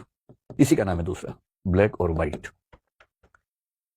एक स्लिपरी स्लोप नाम का चलता है फैलेसी, कुछ कुछ इसके नजदीक है, लेकिन ये थोड़ा सा उससे अलग है। इसका मतलब क्या है कि हम चीजों का फैसला करते हुए या तो इस तरफ खड़े होंगे या इस तरफ खड़े होंगे, और हम ये सोचने को तैयार ही नहीं है कि इन दोनों से अलावा तीसरा या चौथा या पांचवा रास्ता भी हो सकता है। ये आदमी या तो अच्छा है या बुरा है, या ईमानदार है या चोर है, या वफादार है या बेवफा है। जबकि दुनिया में, रियलिटी में ऐसा कुछ नहीं होता है। एक ही आदमी ईमानदार भी होता है, चोर भी होता है। ऐसे कुछ लोग हैं जो ऑफिस के मामले में 100% ईमानदार होंगे, पारिवारिक मामले में चोर हो सकते हैं। परिवार में 100% ईमानदार हैं, ऑफिस में चोर 1 नंबर के। ऐसे लोग होते हैं, बहुत होते हैं। हिंदी साहित्य में प्रेमचंद ने पहली बार यह समझाया हिंदी साहित्य को कि कोई कैरेक्टर सिर्फ अच्छा या बुरा नहीं होता है, अच्छा और बुरा होता है, और मामला केवल प्रपोर्शन का है। कोई 45% अच्छा है, 55 बुरा है, कोई 55 अच्छा है, 45 बुरा है, कोई 65-35 पे है, कोई 72-28 पे होगा, कोई 24-76 पे होगा। इसको हम बोलते हैं कॉन्टिन्यूम की अप्रोच। और कॉन्टिन्यूम का मतलब यह है कि जब आप फैसला करें, हमेशा किसी चरम पर ना रहें, किसी एक्सट्रीम पर ना रहें। मोदी जी अच्छे हैं, बहुत अच्छे हैं, बुरे हैं, एकदम बुरे हैं, ये ड्रामा नहीं करना है। क्या बोलना है, मुझे मोदी जी की ये पॉलिसीज बहुत अच्छी लगती हैं, ये ठीक लगती हैं, ये और ये ठीक नहीं लगती हैं। एक समझदार व्यक्ति की तरह बात करेंगे हम, क्यों एक बहे हुए व्यक्ति की तरह बात करेंगे उछल कूद के। और मोदी जी क्यों, कोई भी नेता हो, आप किसी एक व्यक्ति के अलग अलग पक्षों को अलग अलग स्तर पर देखने समझने के लिए क्यों तैयार नहीं होते? क्यों उसके बारे में पूरा एक ही फैसला कर देना हमेशा के लिए? और चौथी बात जो आपकी उम्र में ज्यादा मैटर करती है वो ये कि जब भी कोई फैसला हो, हमेशा ध्यान रखना है कि जो भी डिसीजंस आपके हैं वो टेम्परेरी हैं। और इसलिए इतनी फ्लेक्सिबिलिटी हमेशा रखिए कि अगर कुछ नए और ऑथेंटिक इनपुट्स मिलते हैं तो आप अपनी राय, अपना निर्णय, अपना फैसला बदल सके। कई बार हम इतने रिजिड होते हैं अपने फैसलों को लेकर, लगता है कि एक बार कह दिया, लोग क्या कहेंगे, अब कैसे बदले अपनी बात को। यही तो साहस है, ये कह पाना कि मैं जो कह रहा था वो गलत था। आज मुझे लगता है कि मैं अपना ही बेहतर संस्करण हूं, अपना ही बेटर वर्जन हूं। मुझे अपना ध्यान है कि मैं बचपन के दौर में घोर दक्षिणपंथी रहा हूं। विश्वविद्यालय में गया तो काफी हद तक वामपंथ का असर मेरे ऊपर हो गया। और आज मुझे लगता है कि वो दोनों रास्ते गलत थे। अपनी नजर क्यों नहीं होनी चाहिए, अपनी निगाह क्यों नहीं होनी चाहिए? मैं क्यों किसी की निगाह के पीछे चलूं भाई? मैं क्यों किसी का फॉलोअर बनूं? अपनी निगाह से देखेंगे। ये कहने का साहस कि हाँ मैं गलत था। फिलोसफी की दुनिया में कांट एक बड़ा महान दार्शनिक हुआ है, बहुत महान। अगर मेरा सबसे प्रिय हो पश्चिम में तो कांट है। पहले वो रैशनलिज्म के रास्ते पर था। रैशनलिज्म एक सेक्ट है, एक एम्पायरिसिज्म एक दूसरा सेक्ट है। बुद्धिवाद और अनुभववाद कहते हैं। वो बुद्धिवाद का दीवाना हो गया। इतने में एक अनुभववादी दार्शनिक ह्यूम को उसने पढ़ा, पागल हो गया एकदम कि अरे यार यही सही है। फिर बुद्धिवाद के एक दार्शनिक को पढ़ा, बोला नहीं यार ये नहीं, ये सही है। फिर ह्यूम से उसने कुछ चीजें सीखी, फिर बोला नहीं यही सही है। पेंडुलम की तरह बेचारा इधर इधर इधर इधर, और अंत में उसने घोषणा की दोनों गलत है, हम तो अपने रास्ते पर चलेंगे। और उसने उस रास्ते का नाम दिया समीक्षावाद या क्रिटिसिज्म या क्रिटिकल फिलोसफी। मैं क्यों किसी का पीछे लगू बनूं भाई?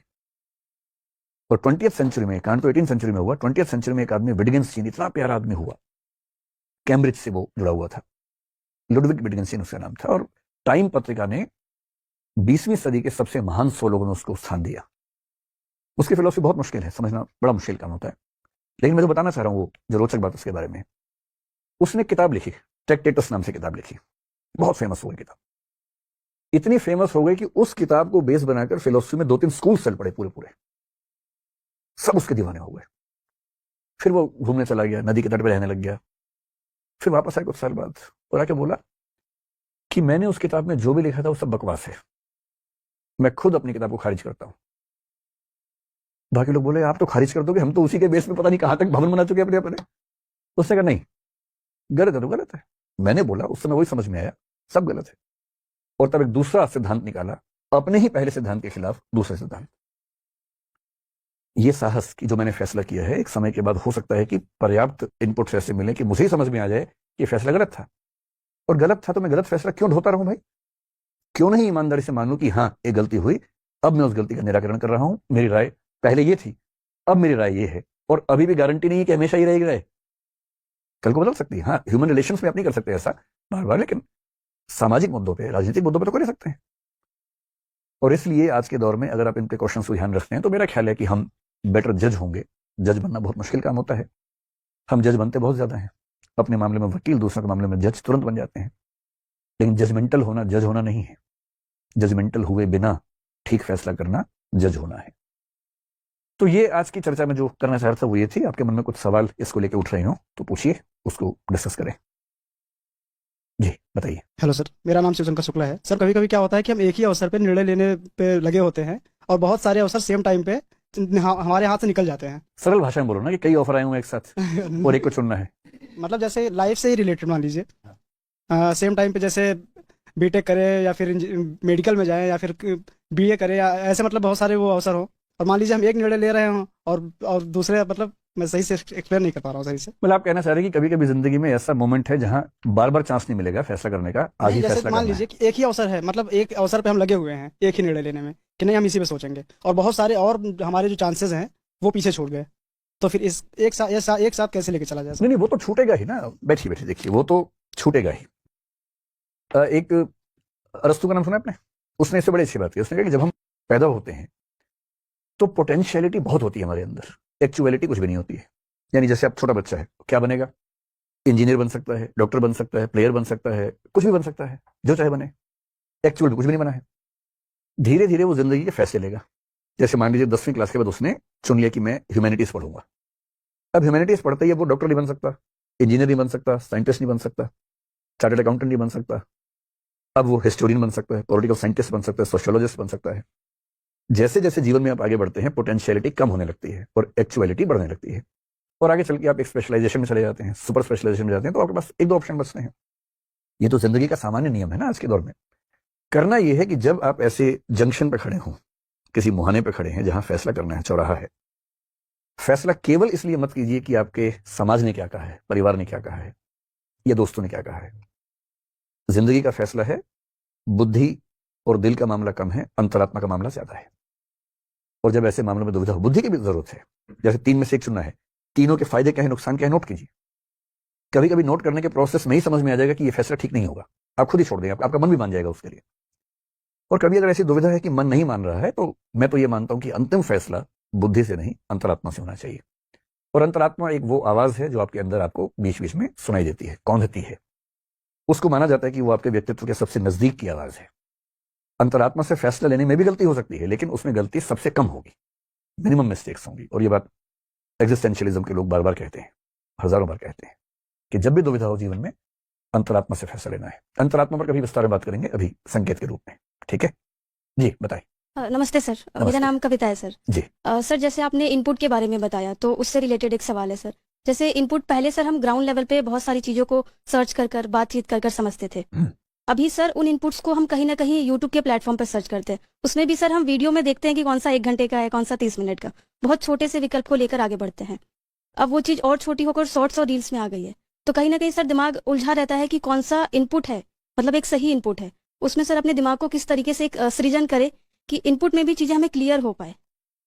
देखिए, इनपुट का जो मेरा तरीका है, जैसे मान लीजिए मुझे किसी मुद्दे पर बात करनी है, जैसे जो हमने कहा हिजाब है, कोई मुद्दा उससे बात करनी है, तो मैं क्या करता हूं, सबसे पहले उसमें लेफ्ट और राइट विंग के 5-5, 6 बढ़िया लेख अपने फोन में सेव करता हूं, फिर प्रिंट आउट निकाल लेता हूं।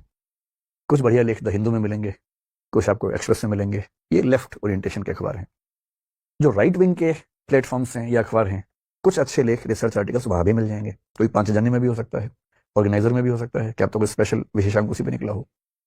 तो पहले से ये नहीं मान लेना है कि ये तरफ सही है कि वो तरफ सही है। आप कम से कम बैलेंस करने वाले पर्सपेक्टिव्स को एक साथ प्रिंट आउट लेके धैर्य के साथ, क्योंकि उस पर आपको बात करनी है। छोटे मोटे मामलों में बहुत जरूरत नहीं होती कि आप 50 इनपुट्स लें, मामले की गंभीरता और महत्व के हिसाब से इनपुट्स की मात्रा तय होनी चाहिए। तो मेरा तरीका यह है, किसी विषय पर बात करने से पहले जितनी विचारधाराओं के पर्सपेक्टिव्स उस विषय पे हैं, उन सबकी तरफ से कम ऑथेंटिक 2-3 आर्टिकल्स पढ़ूं, उनमें से सार निकालूं, ट्रक्स निकालूं, अपने विवेक का इस्तेमाल करके देखो कौन सा आर्गुमेंट किसका ठीक है, उन सब सही चीजों को मिला के अपनी एक राय डेवलप करूं। तो ठीक है, यूट्यूब के जमाने में दिक्कत तो है ही, सोशल मीडिया में, लेकिन जब कोई महत्वपूर्ण मुद्दा आएगा तो आप खुद, आपके अंदर से ये जरूरत आएगी कि आप टाइम दें उस पर। कभी मौका मिलेगा तो 2 शब्द केवल संकेत कर रहा हूं, जो हमारा सोचने का तरीका है उसके लिए 2 शब्द चलते हैं, एक ह्यूरिस्टिक प्रोसेसिंग होती है, एक सिस्टमेटिक प्रोसेसिंग होती है। कभी डिस्कस करेंगे कि हम कब सिस्टमेटिक प्रोसेसिंग का इस्तेमाल करते हैं, कब ह्यूरिस्टिक का। गैर महत्वपूर्ण मुद्दों पर हम ज्यादा लोड नहीं लेते, इसी को ह्यूरिस्टिक बोल देते हैं। लेकिन जब कोई मुद्दा हमारे लिए बहुत महत्वपूर्ण होता है ना, तो हम अपने आप सिस्टमेटिक प्रोसेसिंग में जाते हैं और ठीक से टाइम इन्वेस्ट करते हैं फैसला करने से पहले। ये हम सब करते हैं, आप भी करती होंगे। और कोई सवाल आपके मन में? बाप रे, इतने सारे सवाल हैं, पूछिए। Good afternoon sir, Ishika this side. Ishika नाम है आपका? हाँ जी, इशिका। सर 2 क्वेश्चंस मेरे दिमाग में आए हैं अभी इस पूरे लेक्चर में।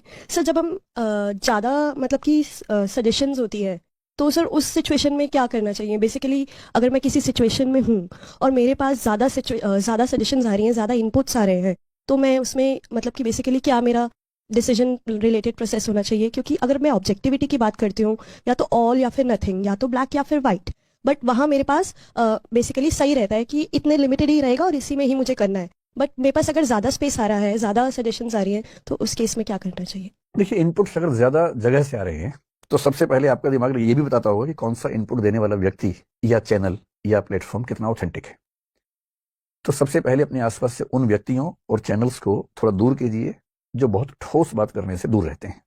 ऐसे होंगे आपके आसपास भी, मैं भी देखता हूं। हम सबके दिमाग में फिल्टर लगा होता है। जैसे हंसी मजाक की बात में अगर कहूं, जैसे जो स्टाफ में कुछ लोग हैं, कुछ की आदत होती है चीजों को बढ़ा के कहने की, कुछ की होती है कम करके कहने की।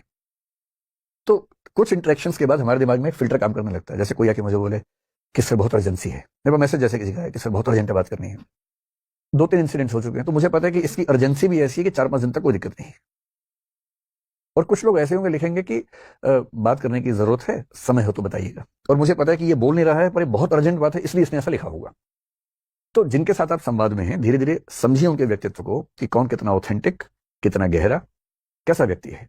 और ऐसे मामले में हमेशा ऐसे व्यक्ति को प्रेफरेंस दीजिए जो गहरी और समझदारी की बात करना जानते हैं। और ज्यादा इनपुट्स होने से कंफ्यूजन बढ़ता है, ये बात सही है, लेकिन विकल्प जब ज्यादा होते हैं तो संभावना होती है कि आप सही विकल्प तक और अच्छे से पहुंच पाएंगे। कंफ्यूजन होगा इसलिए विकल्प कम कर दें, वो ठीक बात नहीं है ना। निर्णय की प्रक्रिया बेहतर बने, वो बेहतर बात है। सर कभी कभी ऐसा भी होता है कि हम डिसीजंस पहले से भी ले चुके होते हैं, बट फिर भी हम एक सजेशन के लिए जाते हैं, तो उस केस में ऐसा कभी कभी नहीं होता, आमतौर पे होता है। आमतौर पे फैसला पहले हो चुका होता है, फिर हम सजेशन के लिए क्यों जाते हैं। इसकी 2 वजह हैं। एक तो सेल्फ डिफेंस मैकेनिज्म होता है, आप दूसरों को दिखाना चाह रहे हैं कि देखो मैं तो सबकी बात सुनने के बाद फैसला करती हूं, जबकि फैसला कर चुके हैं। एक तो इसलिए कि आप सबके सामने कह सके देखो मैंने कितना सोच के फैसला लिया, मैंने तो इनसे विदाई ली, उनसे विदाई ली। एक तो मन में ये भाव रहता है। कभी कभी आपने फैसला किया पर आपको हल्का सा खुद भी डाउट है, सेल्फ डाउट है कि फैसला गलत तो नहीं हो गया। कभी कभी इसलिए हम एक्स्ट्रा सजेशन सीख करते हैं कि शायद कोई गलती हो गई है, तुम सुधार ले। दूसरी बात है तो बढ़िया है, पहली बात है तो केवल इसलिए है कि आप सबको जस्टिफाई कर सके कि देखो मैंने तो पूछा था, इतनी बात है। ठीक है, बैठिए बैठिए बैठिए। मेरा नाम मदन मोहन है सर। और आपने इमैनुअल कांट की बात की कि उन्होंने जो भी चीज़ें फॉलो की, अपनी ही बुक को उन्होंने खारिज किया और फिर से एक नया सिद्धांत दिया जो भी था। हम भी उसी समय में एक जो दौर है कि हमें बहुत सारे डिसीजन लेने हैं और हम लेना भी चाहते हैं, कई लेते हैं उसमें फेल भी हुए। तो जब फेल होते हैं तो कभी लगता है कि दूसरा व्यक्ति हमें जो है आलोचना से और सारी चीज़ें से कह रहा है, हम जानते हैं कि हो सकता है वो सही ना हो, हम खुद भी अपने आप को आंकते हैं कि नहीं हम उससे तो बेटर थे, लेकिन वो हमें सीख दे रहा है।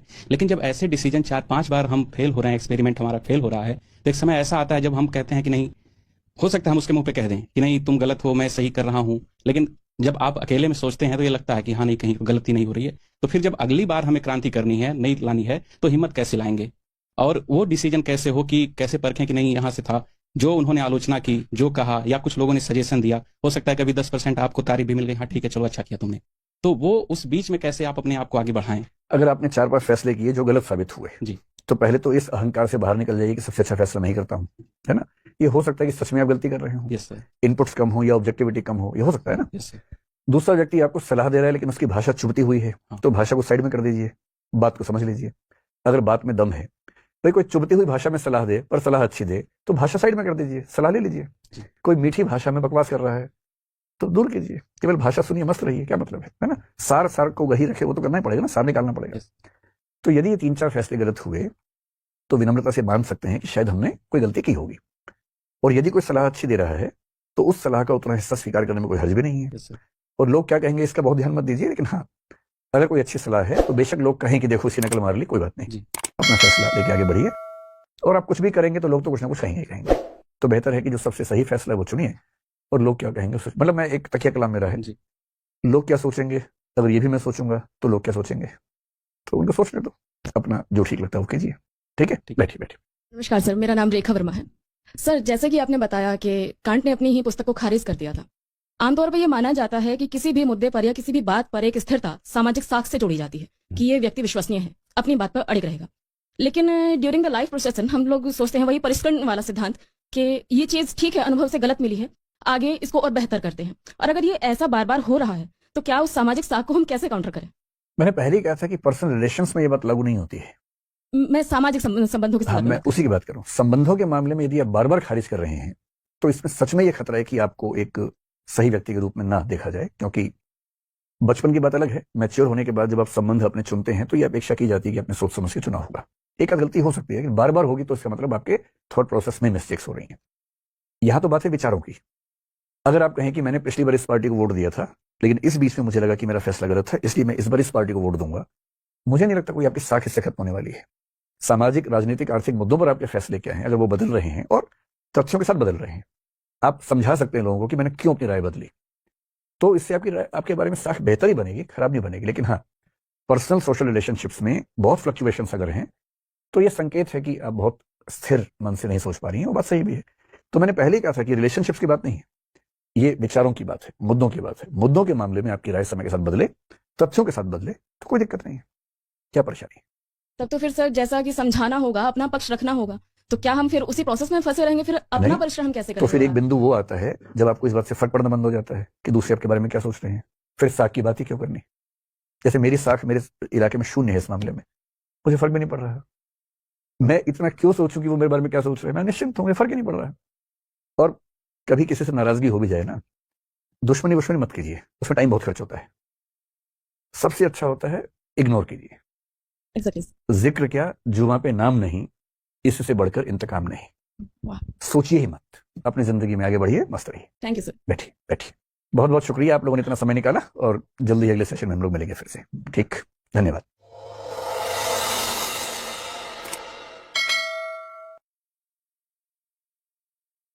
आप जानते हैं कि आईएएस में जनरल स्टडीज में एक पेपर है, पेपर नंबर 4 जीएस का, जो पूरा का पूरा जो 250 नंबर का पेपर है वो एथिक्स के बारे में है। दरअसल एथिक्स के बारे में क्या है, उसमें एथिक्स, इंटेग्रिटी, एप्टीट्यूड, ये उसका पूरा नाम है, जिसमें बहुत सारे चीज़ें आपस में इंटररिलेटेड हैं, जुड़ी हुई आपस में चीज़ें हैं। वो पेपर बेसिकली कंसेप्ट का पेपर है। उसमें ये सब बहुत काम नहीं आता कि आपने तथ्य कितने याद किए हुए हैं, आपको इतिहास कितना पता है, आंकड़े कितने पता हैं। वो पेपर बेसिकली ये देखने के लिए है कि जिस व्यक्ति को हम आईएएस बनाने वाले हैं उसकी नैतिक मुद्दों पर, मनोवैज्ञानिक मुद्दों पर समझ कितनी गहरी, कितनी पैनी, कितनी धारदार है, कि वो जब जीवन में सिचुएशंस आएंगी मुश्किल, तो उन सिचुएशंस को हैंडल करने के लिए कितनी प्रैक्टिकल विजडम रखता है, कितनी व्यावहारिक समझ रखता है, व्यावहारिक बुद्धि रखता है। व्यावहारिक समझ हमारी कैसी है, व्यावहारिक बुद्धि हमारी कैसी है, तो उसमें बहुत सारे कंसेप्ट्स हैं।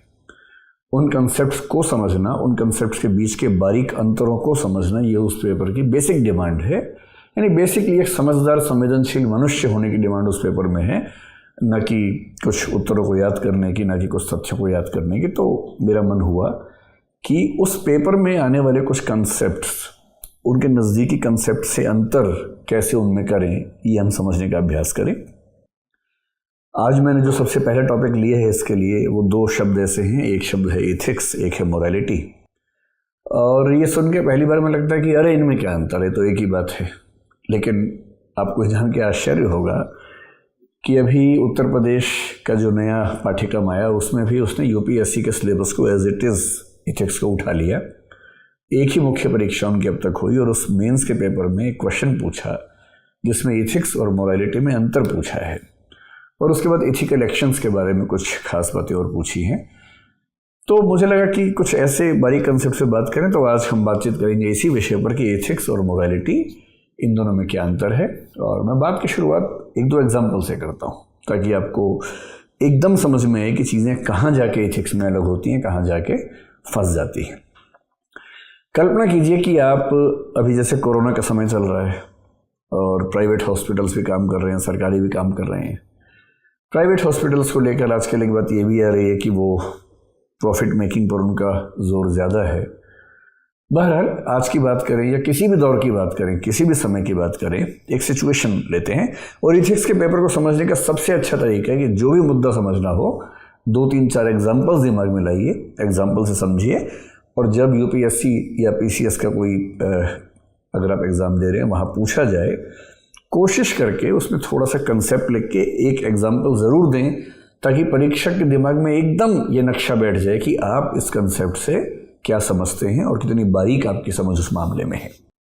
एग्जाम्पल से बात शुरू करते हैं। मान लीजिए प्राइवेट हॉस्पिटल है। प्राइवेट हॉस्पिटल में जो लोग आते हैं ओपीडी में, या मान लीजिए सर्जरी है किसी की, उसके लिए एडमिशन के लिए आते हैं। एक व्यक्ति है जो कि गरीब आदमी है, उस व्यक्ति का या उस व्यक्ति के बेटे का, बेटी का, किसी का ऑपरेशन होने वाला है, या पत्नी का या पति का ऑपरेशन होने वाला है। मान लीजिए सर्जरी महंगी है, पर वो व्यक्ति नहीं चाहता कि वो अपने बच्चे की सर्जरी के मामले में कोई भी कंप्रोमाइज़ करे, जो कि स्वाभाविक है, कोई भी पेरेंट नहीं चाहेगा। उसने कहीं से पूछा तो किसी ने बताया कि भाई एक्स हॉस्पिटल जाओ, एक्स हॉस्पिटल सबसे अच्छा इस सर्जरी के लिए है। वो एक्स हॉस्पिटल गया, उसने पता किया, उसका खर्चा बहुत ज़्यादा है। और कल्पना कीजिए कि एक्स हॉस्पिटल ने कहा कि इस सर्जरी के लिए 5 लाख रुपए आपको देने होंगे। इस व्यक्ति का बजट इतना नहीं है, इस व्यक्ति की स्थिति ऐसी है कि ये 10-20 हज़ार तक तो आराम से खर्च कर सकता था, लेकिन इतना ज़्यादा खर्च करना इसके लिए बड़ा मुश्किल है। इसके रिश्तेदारों ने, दोस्तों ने बताया कि नहीं यार, तुम कहीं और भी जा सकते हो, वाई में चले जाओ, एक्स पे क्यों जाते हो, वाई हॉस्पिटल में यही सर्जरी 1 लाख रुपए में हो जाएगी, और वो भी अच्छा हॉस्पिटल है। पर इसके मन में बैठा हुआ कि नहीं, मैं अपने बच्चे की तबीयत से कोई समझौता कैसे करूं, अपने बच्चे के जीवन से कोई समझौता कैसे करूं। और अंत में उसने तय किया कि वो एक्स हॉस्पिटल जाएगा और वहाँ बात करेगा, और जैसे भी होगा वहीं सर्जरी करवाएगा। और उसने ये तय कर लिया कि वो अपना घर बेच देगा या कोई खेत बेच देगा ताकि उस बच्चे की सर्जरी ठीक से हो सके। और फिर वो एक दिन एक्स हॉस्पिटल में गया है अपने पैसे इकट्ठे करके सर्जरी की पेमेंट करने के लिए और डेट लेने के लिए कि ऑपरेशन कब होगा।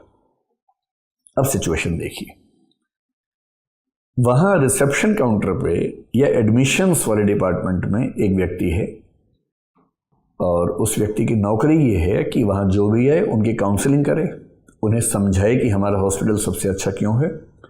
ये समझाने की उसको ट्रेनिंग मिली हुई है, ये समझाने के लिए उसको अच्छा खासा वेतन मिलता है, और उसका वेतन काफ़ी अच्छा वेतन है, जो किसी भी दूसरे हॉस्पिटल से, किसी भी दूसरे संस्थान से बेहतर वेतन उसको मिलता है। अब जब ये व्यक्ति उसके पास आया, सामने काउंसलर बैठा है या बैठी है, जो भी आप कल्पना करें, और इस व्यक्ति ने कहा कि देखिए, मेरा एक ही सपना है कि मेरे बेटे का स्वास्थ्य ठीक रहे, और मैं इसके लिए बहुत सुन के आया हूँ कि आपका हॉस्पिटल सबसे अच्छा है। पैसे नहीं थे तो मैंने अपना घर बेचने का फैसला कर लिया है, और मैंने घर के बदले पेशगी जो पैसा मिला वो लेके आया हूँ, और मैं यहाँ ऑपरेशन करवाना चाहता हूँ। बस एक बार उसने, मतलब बड़ी उम्र का आदमी है वो, और उसने सामने बैठे स्टाफ मेंबर से, जिसकी उम्र कम है, कल्पना कीजिए कि एक लड़की बैठी है जिसकी उम्र 25 साल के आसपास है, उससे कहा, तुम तो मेरी बेटी की उम्र की हो, बेटा मुझे सच सच बताना, मैं ठीक तो कर रहा हूँ ना, मैं अपना घर बेच के ये ऑपरेशन करवा रहा हूँ। मुझे कई लोगों ने कहा कि एक्स हॉस्पिटल के बजाय वाई में चले जाओ, वहाँ ऑपरेशन सस्ते में होगा और ठीक भी हो जाएगा, पर मैं अपने बच्चे से कैसे समझौता करूँ। तो बेटा, तुम भी मेरे बच्चे की उम्र की हो, तुम ईमानदारी से बताओ कि मुझे क्या करना चाहिए। अब सच ये है कि एक्स हॉस्पिटल जिस वजह से फेमस है, जिस डॉक्टर की वजह से फेमस था, वो डॉक्टर उसे छोड़ के जा चुका है। और एज्यूम कर लीजिए कि वाई हॉस्पिटल में एक अच्छा डॉक्टर काम करता है। एक्स हॉस्पिटल की टीम, वाई हॉस्पिटल की टीम ऑलमोस्ट बराबर है, कोई खास अंतर उनमें नहीं है। एक्स में सुविधाएं भी लगभग जितनी हैं उतनी वाई में भी सुविधाएं हैं। और इस रिसेप्शन काउंटर पर या एडमिशन काउंटर पर बैठी हुई इस महिला को इस बात का इल्म है, इस बात का एहसास है कि वाई हॉस्पिटल भी कम नहीं है, बराबर है। उसको ये भी लग रहा है कि ये आदमी बहुत गरीब है, इतना खर्चा करके ये आ रहा है यहाँ पर, अपना नुकसान करवा लेगा। उसके मन में बड़ी गहरी दुविधा है, इसे बोलते हैं नैतिक दुविधा या मॉरल डायलेमा, एथिकल डायलेमा। अब दुविधा क्या है? दुविधा ये है कि जो हॉस्पिटल उसे ट्रेनिंग देता है, उसे सैलरी देता है, जिस सैलरी से उसे घर चलता है, उसका कोड ऑफ कंडक्ट है, कोड ऑफ एथिक्स है हॉस्पिटल में, कि आपको इस चेयर पर होते हुए अपने हॉस्पिटल के बारे में अच्छी बातें ही बतानी हैं, और यदि लोग यहाँ पर आएंगे, यहाँ एडमिशन लेंगे, यहाँ ऑपरेशन करवाएंगे, तो ही ये पूरा सेटअप चलेगा, सबको वेतन मिलेगा, ये ध्यान रखना है। तो उसके अंदर एक पक्ष है जो कहता है कि वो ये कहे कि अंकल आप चिंता मत कीजिए, आप ठीक जगह आ गए हैं, आप निश्चिंत होकर अपने पैसे जमा कीजिए, आपका बच्चा एकदम स्वस्थ रहेगा, इससे अच्छा कोई हॉस्पिटल नहीं है, वाई का तो नाम ही मत लीजिए, जो बात एक्स में है वो बात वाई में कहाँ। लेकिन जब वो ये बोलती है तो उसके अंदर से एक हुक सी उठती है, उसको लगता है कि नहीं, उसे ये नहीं बोलना चाहिए।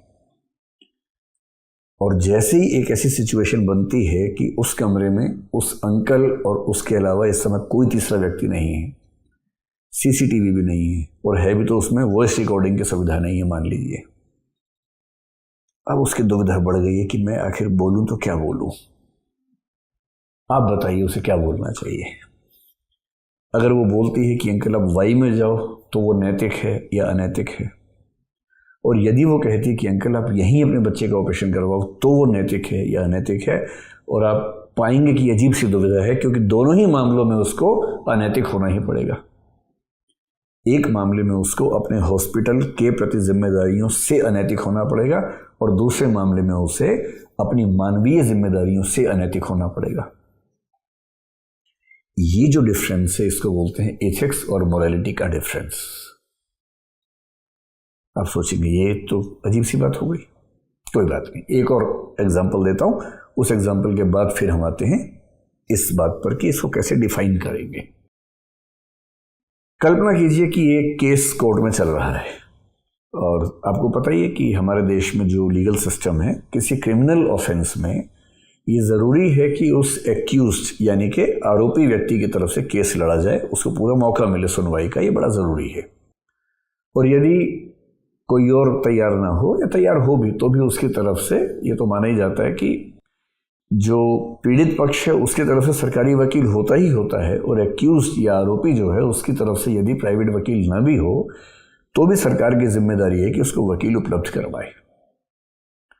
तो मान लीजिए कि कोई फेमस वकील है जो उस एक्यूज्ड का वकील है, आरोपी का वकील है, और केस चल रहा है अदालत में।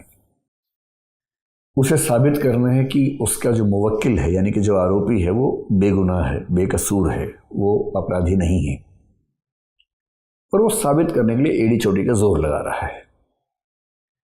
कल्पना कीजिए कि केस इस चीज का है कि उसने किसी लड़की के साथ बदतमीजी की, या यूं मान लीजिए कि केस इस चीज का है कि उसने अपनी पत्नी को दहेज के लोभ में जिंदा जला के मारने का प्रयास किया है। मान लीजिए यह आरोप है।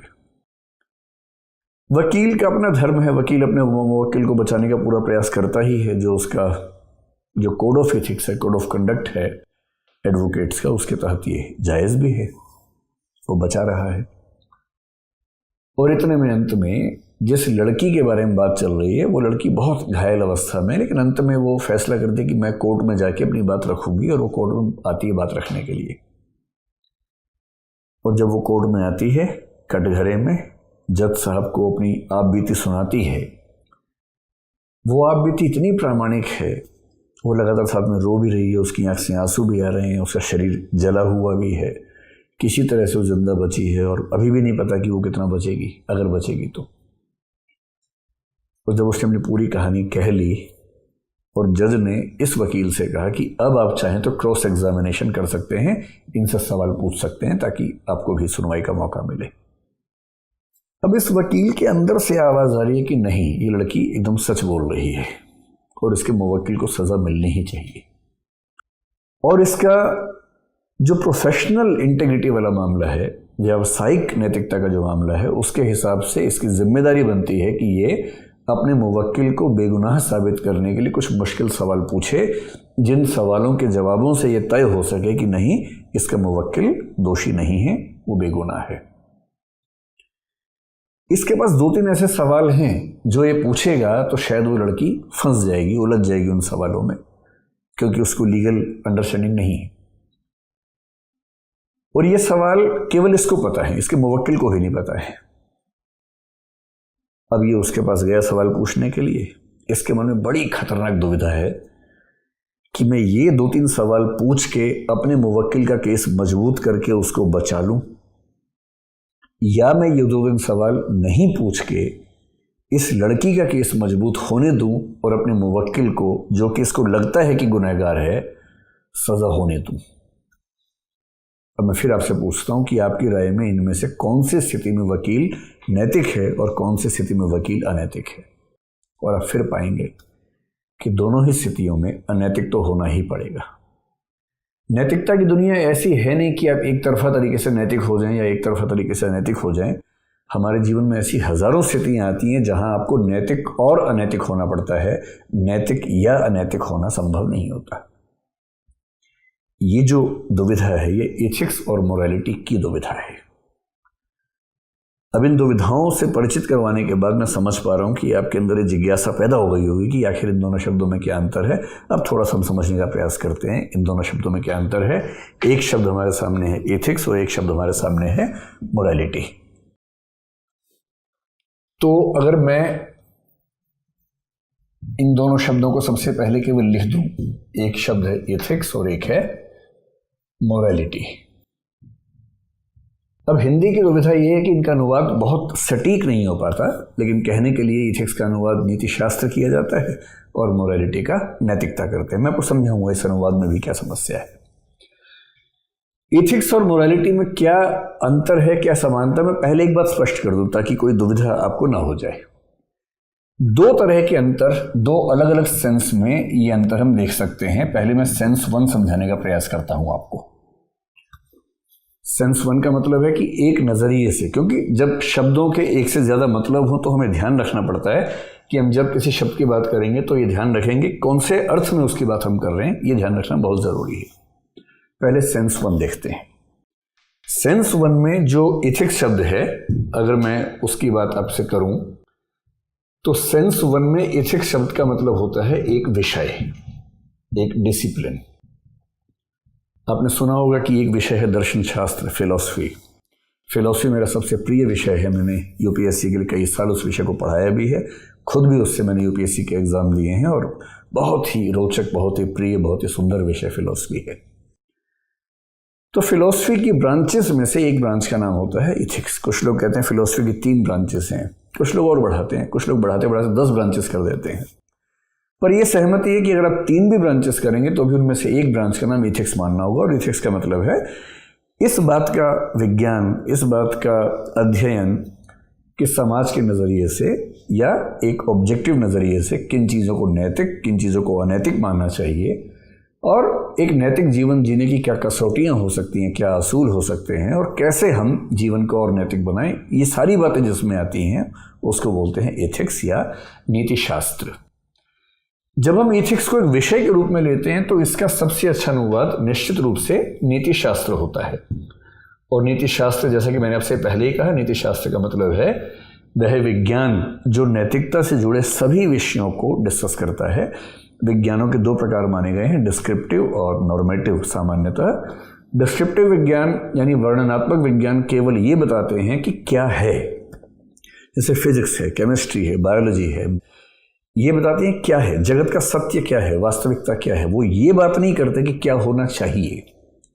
जो विज्ञान क्या है के साथ साथ या क्या है के स्थान पर यह बताने में रुचि रखे कि क्या होना चाहिए, उसे कहते हैं नॉर्मेटिव साइंस।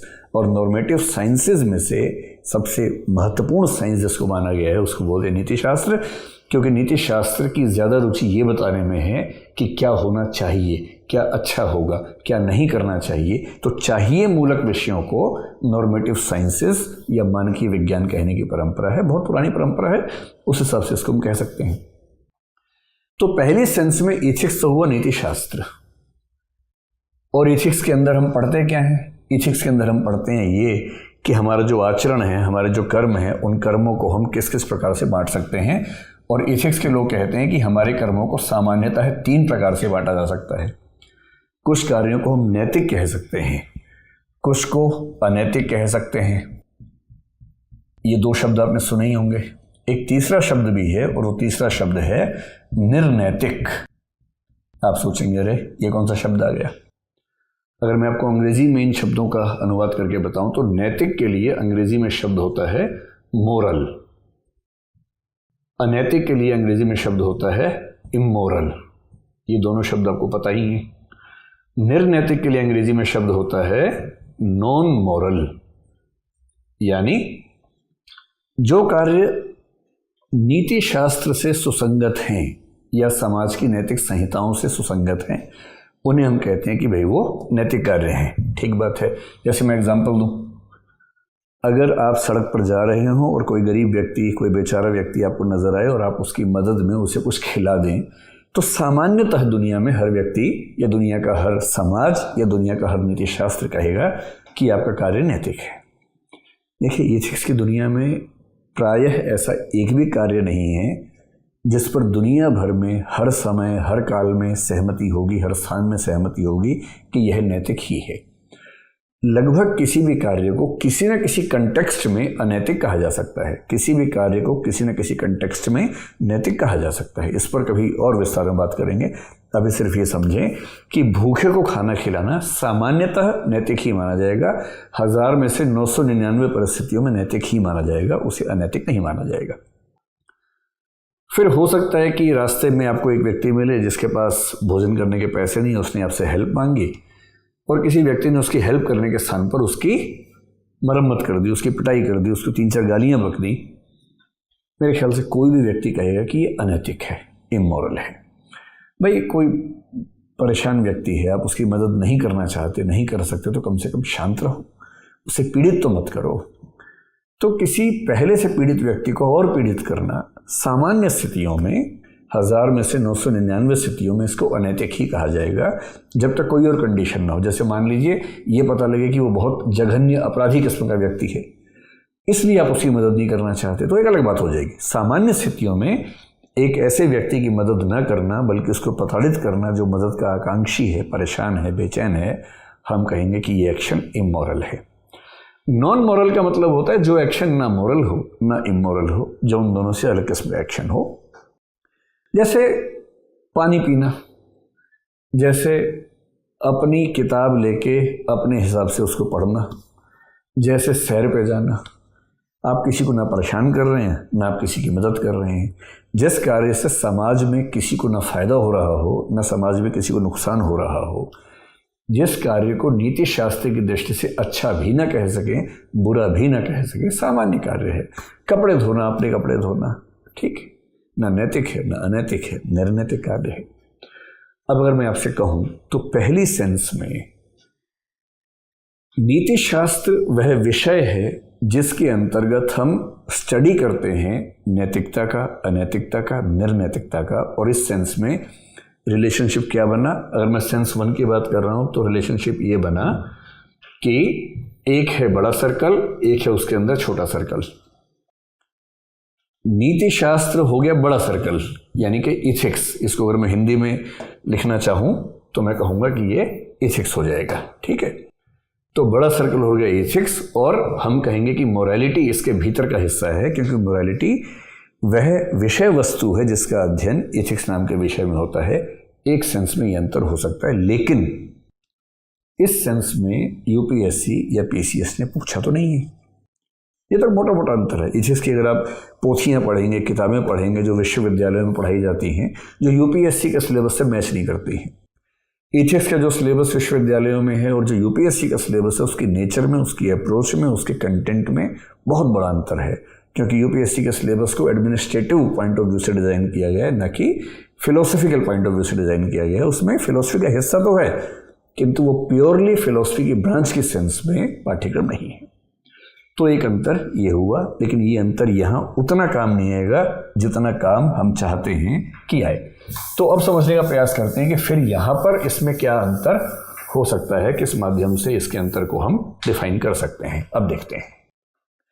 मैं जो कह रहा हूँ सेंस नंबर 2, वो दूसरी सेंस क्या है, वो दूसरी समझ क्या है? वो सेंस ये है कि कहीं कहीं हम ऐसे वाक्य बोलते हैं जहाँ इथिक्स एक विषय के रूप में नहीं आता, बल्कि इथिक्स भी मोरालिटी जैसी सेंस में यूज होता है। जैसे मैं एग्जांपल देता हूँ, अगर मैं आपसे पूछूं कि डिसिप्लिन में रहना ये अपने आप में मॉरल कार्य है या इथिकल कार्य है, तो आप कहेंगे कि ये अंतर तुम समझ नहीं पा रहे। जैसे मैं 2 वाक्य अंग्रेजी के बोलूँ, this is ethical to be disciplined या this is moral to be disciplined, आप कहेंगे कि दोनों वाक्य ठीक हैं। असल में शब्द जो होते हैं, शब्द 100% पर्यायवाची नहीं होते एक दूसरे के, लेकिन शब्दों में अपूर्ण पर्यायता या इनकम्प्लीट सिनोनिमिटी नाम की चीज़ कभी कभी होती है। मैं आपको एग्जांपल देता हूँ। मैं समझाना चाह रहा हूँ कि इथिक्स और मोरालिटी इनकम्प्लीट सिनोनिम्स हैं एक खास सेंस में। पहले कंसेप्ट समझ लीजिए। इसका मतलब ये हुआ कि कहीं कहीं ऐसा हो सकता है कि 2 शब्दों का प्रयोग हम इस तरह से करें कि कहीं कहीं तो वो समानार्थक हो जाएं, कहीं कहीं समानार्थक ना हो। जैसे मैं आपको 2 शब्द और लेके बताता हूँ। एक शब्द है आस्था, जिसको फेथ कहते हैं, और एक शब्द है विश्वास, जिसको बिलीफ कहते हैं। ये दोनों शब्द आपने सुने ही होंगे, सीधी सी बात है। अब कुछ मामलों में ये दोनों शब्द एक दूसरे की जगह रखे जा सकते हैं, पर कुछ मामलों में नहीं रखे जा सकते। जहां रखे जा सकते हैं, जैसे मैं आपको एग्जांपल देता हूं, मुझे ईश्वर में आस्था है, ये वाक्य एकदम ठीक है, और मुझे ईश्वर में विश्वास है, ये वाक्य भी एकदम ठीक है। हम ये दोनों वाक्य सामान्य जीवन में इस्तेमाल करते हैं और दोनों वाक्यों में एक सेंस निकलती है कि हाँ, मैं एक परम तत्व को मानता हूँ, ईश्वर को मानता हूँ, और उसके प्रति तर्क हो ना हो, अनुभव हो ना हो, प्रमाण हो ना हो, लेकिन क्योंकि मैं मानता हूँ तो मेरी उसके प्रति जो राय है उस राय को मैं आस्था या विश्वास कह सकता हूँ। तो ये एग्जाम्पल है जहाँ आस्था और विश्वास पर्यायवाची की तरह से इस्तेमाल हो गए। अब दूसरी स्थिति, जैसे मैं किसी सामान्य व्यक्ति के बारे में बात करूं या मैं किसी सामान्य प्राकृतिक घटना के बारे में बात करूं और मैं कहूं मुझे विश्वास है कि कोरोना 1 महीने बाद खत्म होने लगेगा, और मैं कहूं मुझे आस्था है कि कोरोना 1 महीने बाद खत्म होने लगेगा, अब आपको अटपटा सा लगेगा, आप कहेंगे ये बात थोड़ी ठीक नहीं हो रही है। या मैं कहूं बादलों को देखकर मुझे विश्वास है कि कल बरसात होगी, और फिर मैं कहूं बादलों को देखकर मुझे आस्था है कि कल बरसात होगी। आप कहेंगे यार आस्था का इस्तेमाल यहाँ मत करो, यहाँ विश्वास ठीक शब्द है। और इसका मतलब जो दो शब्द पर्यायवाची जैसे हैं वो भी 100% सिचुएशन से पर्याय नहीं होते हैं, कहीं कहीं पर्याय होते हैं, कहीं कहीं पर्याय नहीं होते हैं। इस सिचुएशन को भाषा विज्ञान में और जो लिंग्विस्टिक फिलोसफी उसमें कहते हैं इनकम्प्लीट सिनोनिमिटी है, अपूर्ण पर्यायता है। पूर्ण पर्यायवाची नाम की धारणा एग्जिस्ट नहीं करती है, वो केवल छोटे बच्चों की किताबों में और छोटे बच्चों के अध्ययन के मॉड्यूल्स में आती है, जहां हम कहते हैं कि ये शब्द इसका पर्यायवाची है। दरअसल कोई भी शब्द 100% परिस्थितियों में किसी दूसरे शब्द का पर्याय नहीं होता। अगर होता तो एक ही शब्द होता, दो ना होते, क्योंकि भाषा विज्ञान जिस नियम पे काम करता है या भाषा जिस नियम पे काम करती है उसको बोलते हैं प्रयत्न लाघव का नियम। कम से कम प्रयत्नों से अधिक बातें कही जा सकें, ये बेसिक प्रिंसिपल है। बिना बात के शब्द ज्यादा बनाना निरर्थक बात है। सोवियत संघ जो था, जो आजकल रूस का इलाका है, वहां बर्फ शब्द के 97 पर्यायवाची माने जाते हैं, क्योंकि वहां इतनी तरह से बर्फ जीवन पर असर डालती है कि उनको हर तरह की बर्फ के लिए शब्द करने पड़ते हैं। पर भारत में क्योंकि बर्फ का उतना हमारा साबका नहीं पड़ता, उतना हमारा आमना सामना नहीं होता, इसलिए हमारे पास उसके पर्यायवाची आमतौर पर 2 या 3 से ऊपर नहीं मिलते हैं। तो सिचुएशन से होता है। फिर आप उन 97 शब्दों का अनुवाद बर्फ कर देंगे तो वो एग्जैक्ट अनुवाद थोड़ा ना होगा, उसमें थोड़ा सा अंतर तो बचेगा ही। तो मैं जो थोड़ा सा हटा, मैंने आपको ये समझाने का प्रयास किया कि इथिक्स और मोरालिटी को जब सेंस नंबर 2 में देखेंगे तो कहीं कहीं वो पर्यायवाची शब्दों की तरह इस्तेमाल होते हैं। जैसे मैंने कहा कि डिसिप्लिन में रहना इथिकल बात है, ठीक है, डिसिप्लिन में रहना मोरल बात है, ये बात भी ठीक है। या कोई दूसरी बात कर लीजिए, देशभक्त होना, it is ethically correct to be a patriot, it is morally correct to be a patriot, ये भी ठीक है। देशभक्त होना इथिकल सेंस में अच्छी बात है, देशभक्त होना मोरल सेंस में अच्छी बात है, यानी कि यहाँ ये पर्याय हो गया। इस सेंस में यूपीएससी या उत्तर प्रदेश पीसीएस पूछना चाह रहे हैं कि भाई जिन 2 शब्दों को पर्यायवाची जैसा माना जाता है, क्या उनमें कोई अंतर है? ये दोनों एक ही बातें हैं। तो मैंने आपसे पहले ही कहा कि इन दोनों शब्दों में जो पर्यायता है, समानार्थकता है, सिनोनिमिटी है या सिनोनिमी है, वो आंशिक है। और आंशिक का मतलब कुछ सिचुएशंस में आप इन दोनों शब्दों को समानार्थक मान के चल सकते हैं, जैसे मैंने आपको एग्जांपल दिया। लेकिन जो भी शब्द अपूर्ण पर्याय होते हैं, जिन शब्दों में 100% पर्यायता नहीं होती किंतु किसी न किसी मात्रा में होती है, उनका जो रिलेशनशिप बनता है वो रिलेशनशिप आमतौर पर इस तरह का बनता है। ये रिलेशनशिप बनती है, आपको पता ही है कि जब आप पढ़ते होंगे इथिक्स की दुनिया में या लॉजिक की दुनिया में, तो आपको इस तरह के बहुत सारे डायग्राम देखने को मिलते होंगे, जिसको आप वेन डायग्राम कहते हैं। और वेन डायग्राम विभिन्न शब्दों के कंसेप्ट को समझने के लिए सबसे अच्छा तरीका माना गया है। तो मैं ये कहना चाहूँगा कि वेन डायग्राम को इस तरह से हम समझ सकते हैं। इसमें अगर मैं मान लूँ कि ये चीज़ है इथिक्स, और अगर मैं ये मान लूँ कि ये चीज़ है मोरालिटी, तो मुझे ये मानना पड़ेगा कि एक ऐसा एरिया भी है जिसको हम इथिक्स प्लस मोरालिटी कहेंगे, कि जो इथिकल भी है, मोरल भी है।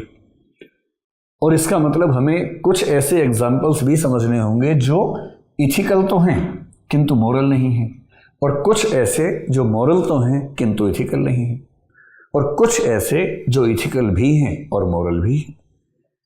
ये रिलेशनशिप आमतौर पर उन सभी कंसेप्ट्स के बीच में है जो बहुत नज़दीकी कंसेप्ट्स होते हैं, जैसे धर्म और नैतिकता, ये संबंध बन जाएगा, या कानून और नैतिकता, ये कंसेप्ट बन जाएगा। ऐसे में बहुत सारे कंसेप्ट्स आपके सामने लेके आने वाला हूँ। उन सभी कंसेप्ट्स में प्रायः आप पाएंगे कि संबंध कुछ कुछ ऐसा बनेगा। तो इन दोनों में अंतर क्या है? समानता समझ में आ गई, अब देखते हैं कि अंतर क्या है। अगर मुझे अंतर बताना हो इथिक्स और मोरालिटी में, और 3-4 अंतर बताने हो, तो मैं ये कहूँगा, देखिए जो शुरुआती 2 एग्जाम्पल थे ना, उसको दिमाग में रख के सोच के देखिए। मैंने पहले एग्जाम्पल में बताया कि एक प्राइवेट हॉस्पिटल का एक सेल्स का व्यक्ति है, काउंसलिंग का व्यक्ति है, एडमिशन इंचार्ज है, उसका उस ऑफिस में होना, वहां से वेतन लेना, उस वेतन के बदले उसकी जिम्मेदारी बनती है कि वो अपने हॉस्पिटल के साथ, अपने संगठन के साथ बेईमानी ना करे। इसलिए उसका फर्ज बनता है कि वो कहे कि आप यहीं इलाज करवाइए, पर एक उसका व्यक्तिगत मन भी तो है। और ऐसे सिचुएशंस में जहां कोई ऐसा व्यक्ति सामने हो जो बहुत बेचारा है, गरीब है, असहाय है, उसकी असहाय स्थिति को देखकर उसका वो वाला जो व्यक्तिगत नैतिक मन है वो जाग जाता है, और उसका मन करता है कि वो अपने व्यावसायिक संबंधों, व्यावसायिक हितों, व्यावसायिक नैतिकता से थोड़ा सा हटकर निजी नैतिकता के पक्ष में जाए, क्योंकि निजी नैतिकता वाला काम करके जो संतोष मिलता है वो संतोष कहीं और नहीं मिलता है। अपराध की भावना, पाप की भावना, गिल्ट फीलिंग मन में नहीं आती है उसमें। और दूसरा एग्जाम्पल था वकील साहब का। इन दोनों सिचुएशंस में अगर आप देखेंगे, एक तरफ प्रोफेशनल एथिक्स है कि मैं जिस व्यवसाय में हूं उस व्यवसाय की जिम्मेदारी, उस व्यवसाय में होने के नाते मेरी जिम्मेदारी क्या बनती है, एक तरफ वो है। और दूसरी तरफ क्या है, मैं एक इंसान भी तो हूं, समाज का एक हिस्सा भी तो हूं। समाज का एक समझदार, संवेदनशील इंसान होने के नाते मेरी जिम्मेदारी क्या बनती है, वो दूसरा पक्ष है। कभी कभी इन दोनों में कॉन्ट्रडिक्शंस हो जाते हैं, और जब कॉन्ट्रडिक्शन होता है तो हम ये कहते हैं कि आपका जो मन प्रोफेशनल दायित्वों से जुड़ा है वो इथिक्स वाला मन है, और जो मन पर्सनल दायित्वों से जुड़ा है वो आपका मोरालिटी वाला मन है। तो हम कह सकते हैं कि इथिक्स का ज़्यादा संबंध व्यवसाय जगत से, ऑफिस की दुनिया से या बाहरी दुनिया से है। इसको आप प्रोफेशनल कहें या एक्सटर्नल वर्ल्ड कह लीजिए, बाहर की दुनिया कह लीजिए, एक ही बात है। और जो मोरालिटी है उसका ज़्यादा संबंध अंदर की दुनिया से है, अगर मैं इसको इंटरनल वर्ल्ड कह दूं, उससे है। मेरे भीतर मेरी चेतना, मेरा मन, मेरी आत्मा, मेरी अंतरात्मा, इसके साथ संबंध किसका बनता है? वो संबंध बनता है मोरालिटी का। फिर आप इथिक्स के अनुसार चलें, इसके लिए आपके ऊपर बाहर से कंट्रोल्स भी हैं, बाहर से नियम भी हैं, लॉज हैं, रूल्स हैं, रेगुलेशंस हैं, कोड ऑफ कंडक्ट होता है, कोड ऑफ इथिक्स होता है।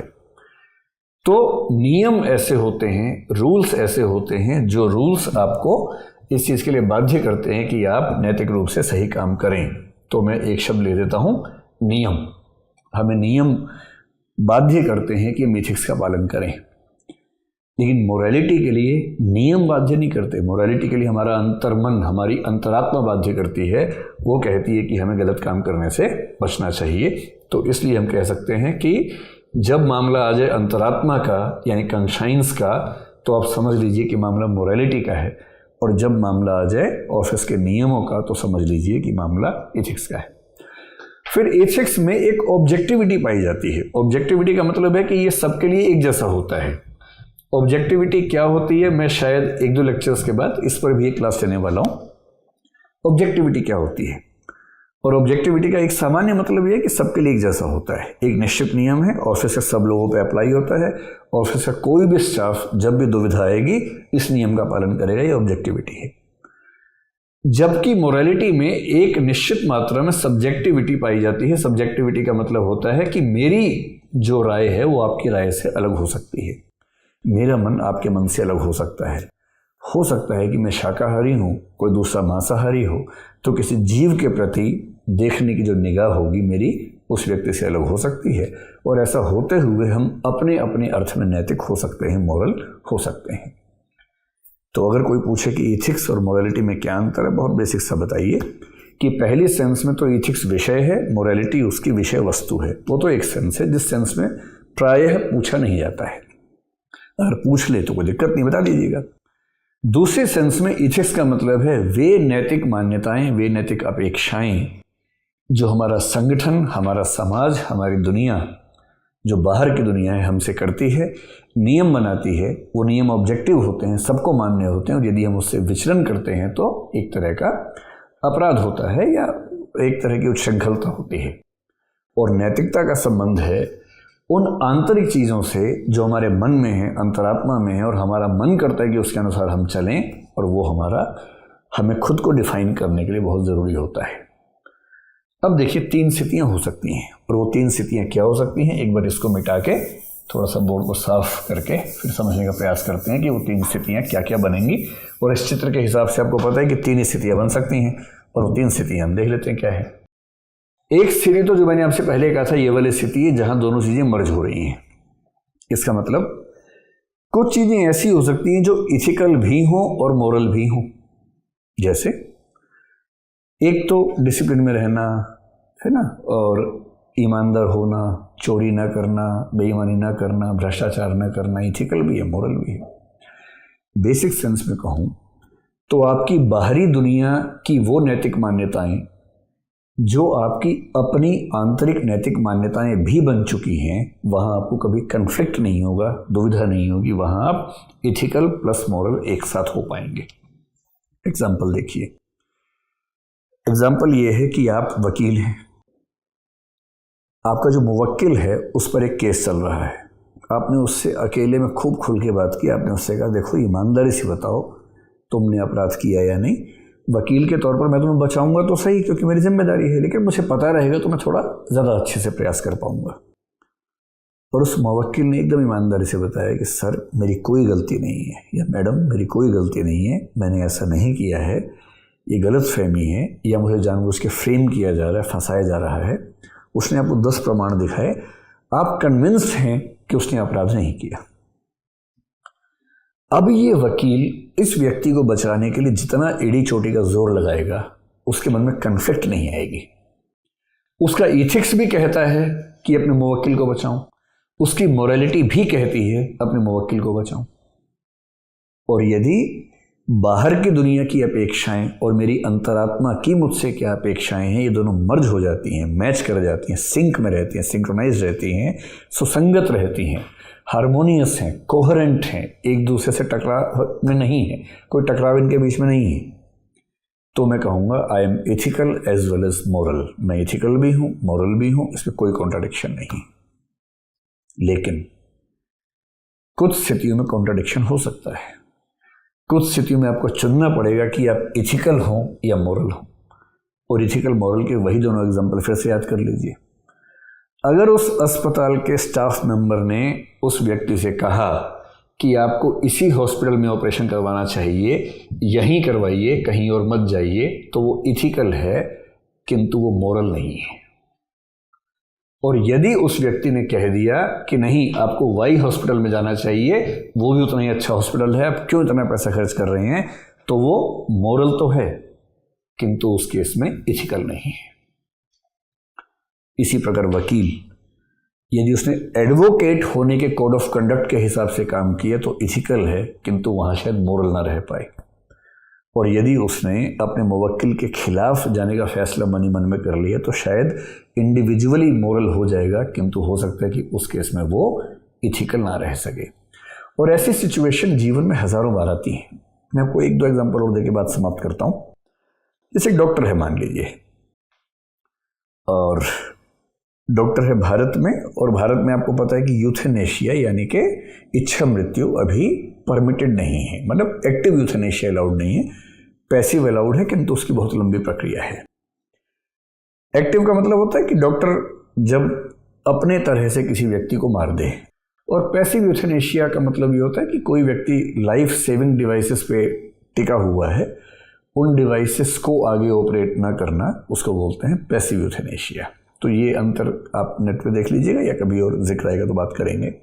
अभी तो एग्जाम्पल देखिए। कल्पना कीजिए कि डॉक्टर साहब हैं और उनके सामने एक व्यक्ति आया जो उसके घर में आग लग गई थी, काफ़ी जल चुका है, 90% से ऊपर जला हुआ है। वो व्यक्ति वहाँ पर उनके सामने बेड पे है।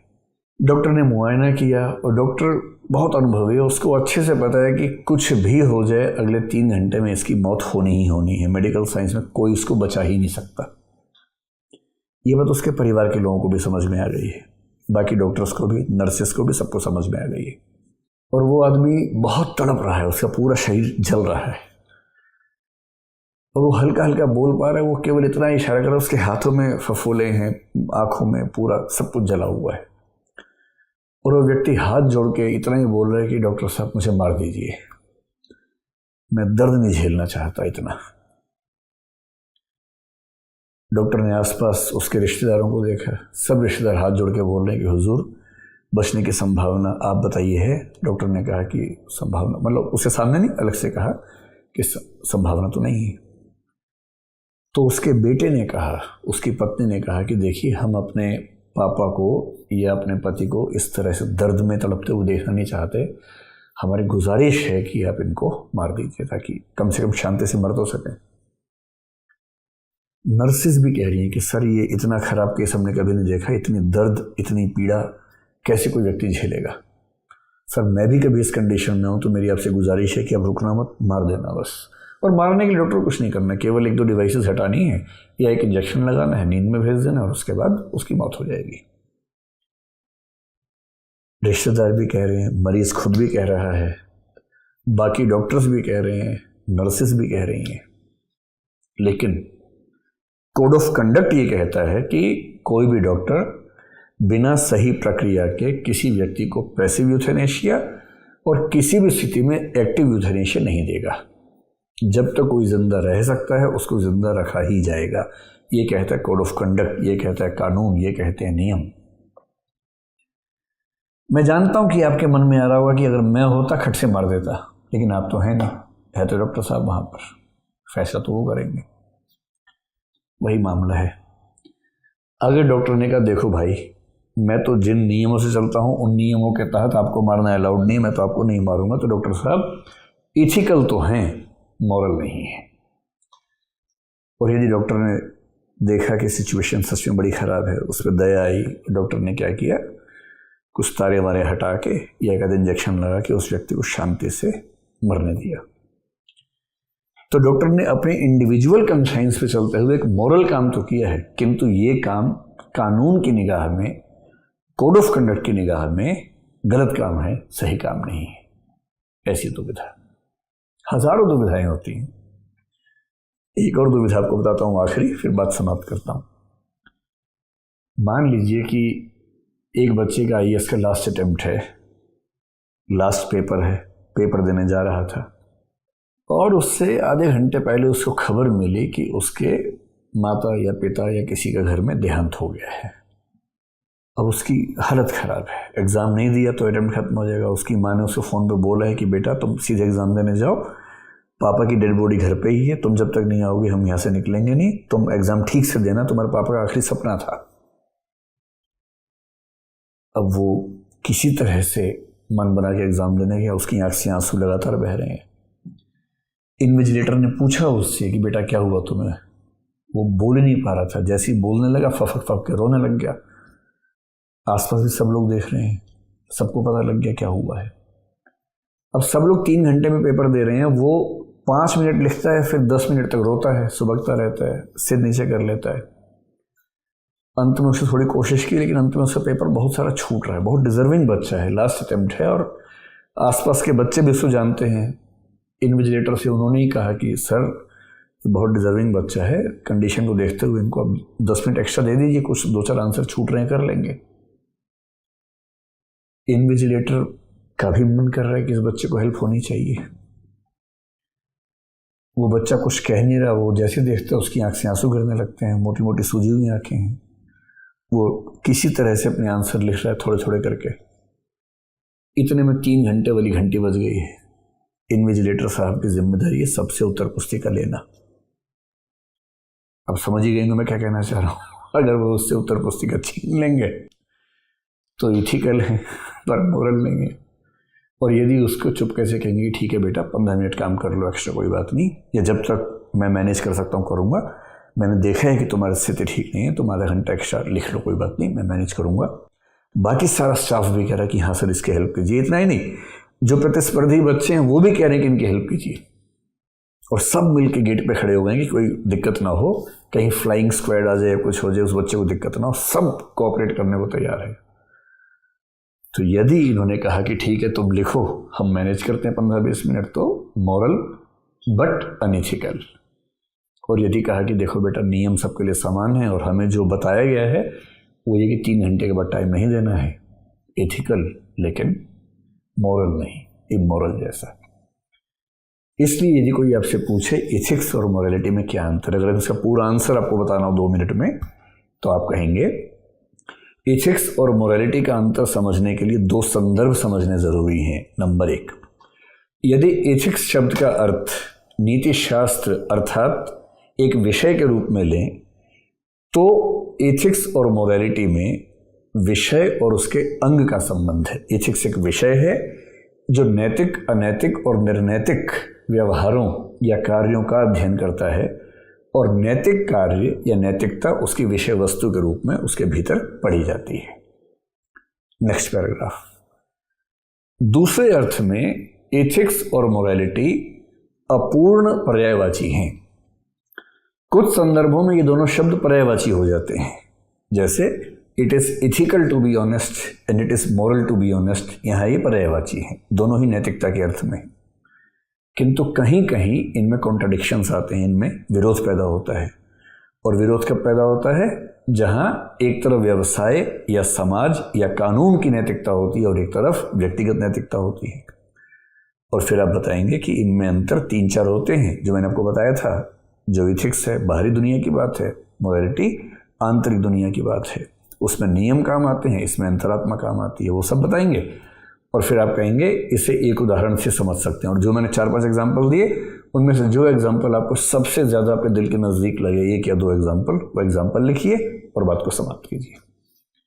मेरा ख्याल है कि एथिक्स पे होने वाली ये चर्चा आपको अच्छी लगेगी। ये मैंने पहली बार इस तरह से बात की है एथिक्स पर। एथिक्स मेरा बहुत प्रिय विषय है और वो फिलॉसफी का हिस्सा भी है, साइकोलॉजी से भी जुड़ा हुआ है, और ये दोनों विषय बहुत ही अच्छे विषय हैं।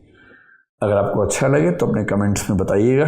और अगर कुछ शब्द आपको इथिक्स में ऐसे परेशान करते हो कि जिनका कंसेप्ट क्लियर नहीं हो पा रहा, तो वो लिखिएगा कमेंट में। मैं कोशिश करके बीच बीच में कुछ वीडियोस बना के उन कंसेप्ट्स का अर्थ बताऊंगा और नज़दीकी कंसेप्ट से उनका अंतर भी स्पष्ट करूंगा। बहुत बहुत धन्यवाद। जल्दी फिर मिलते हैं। शुभ रात्रि।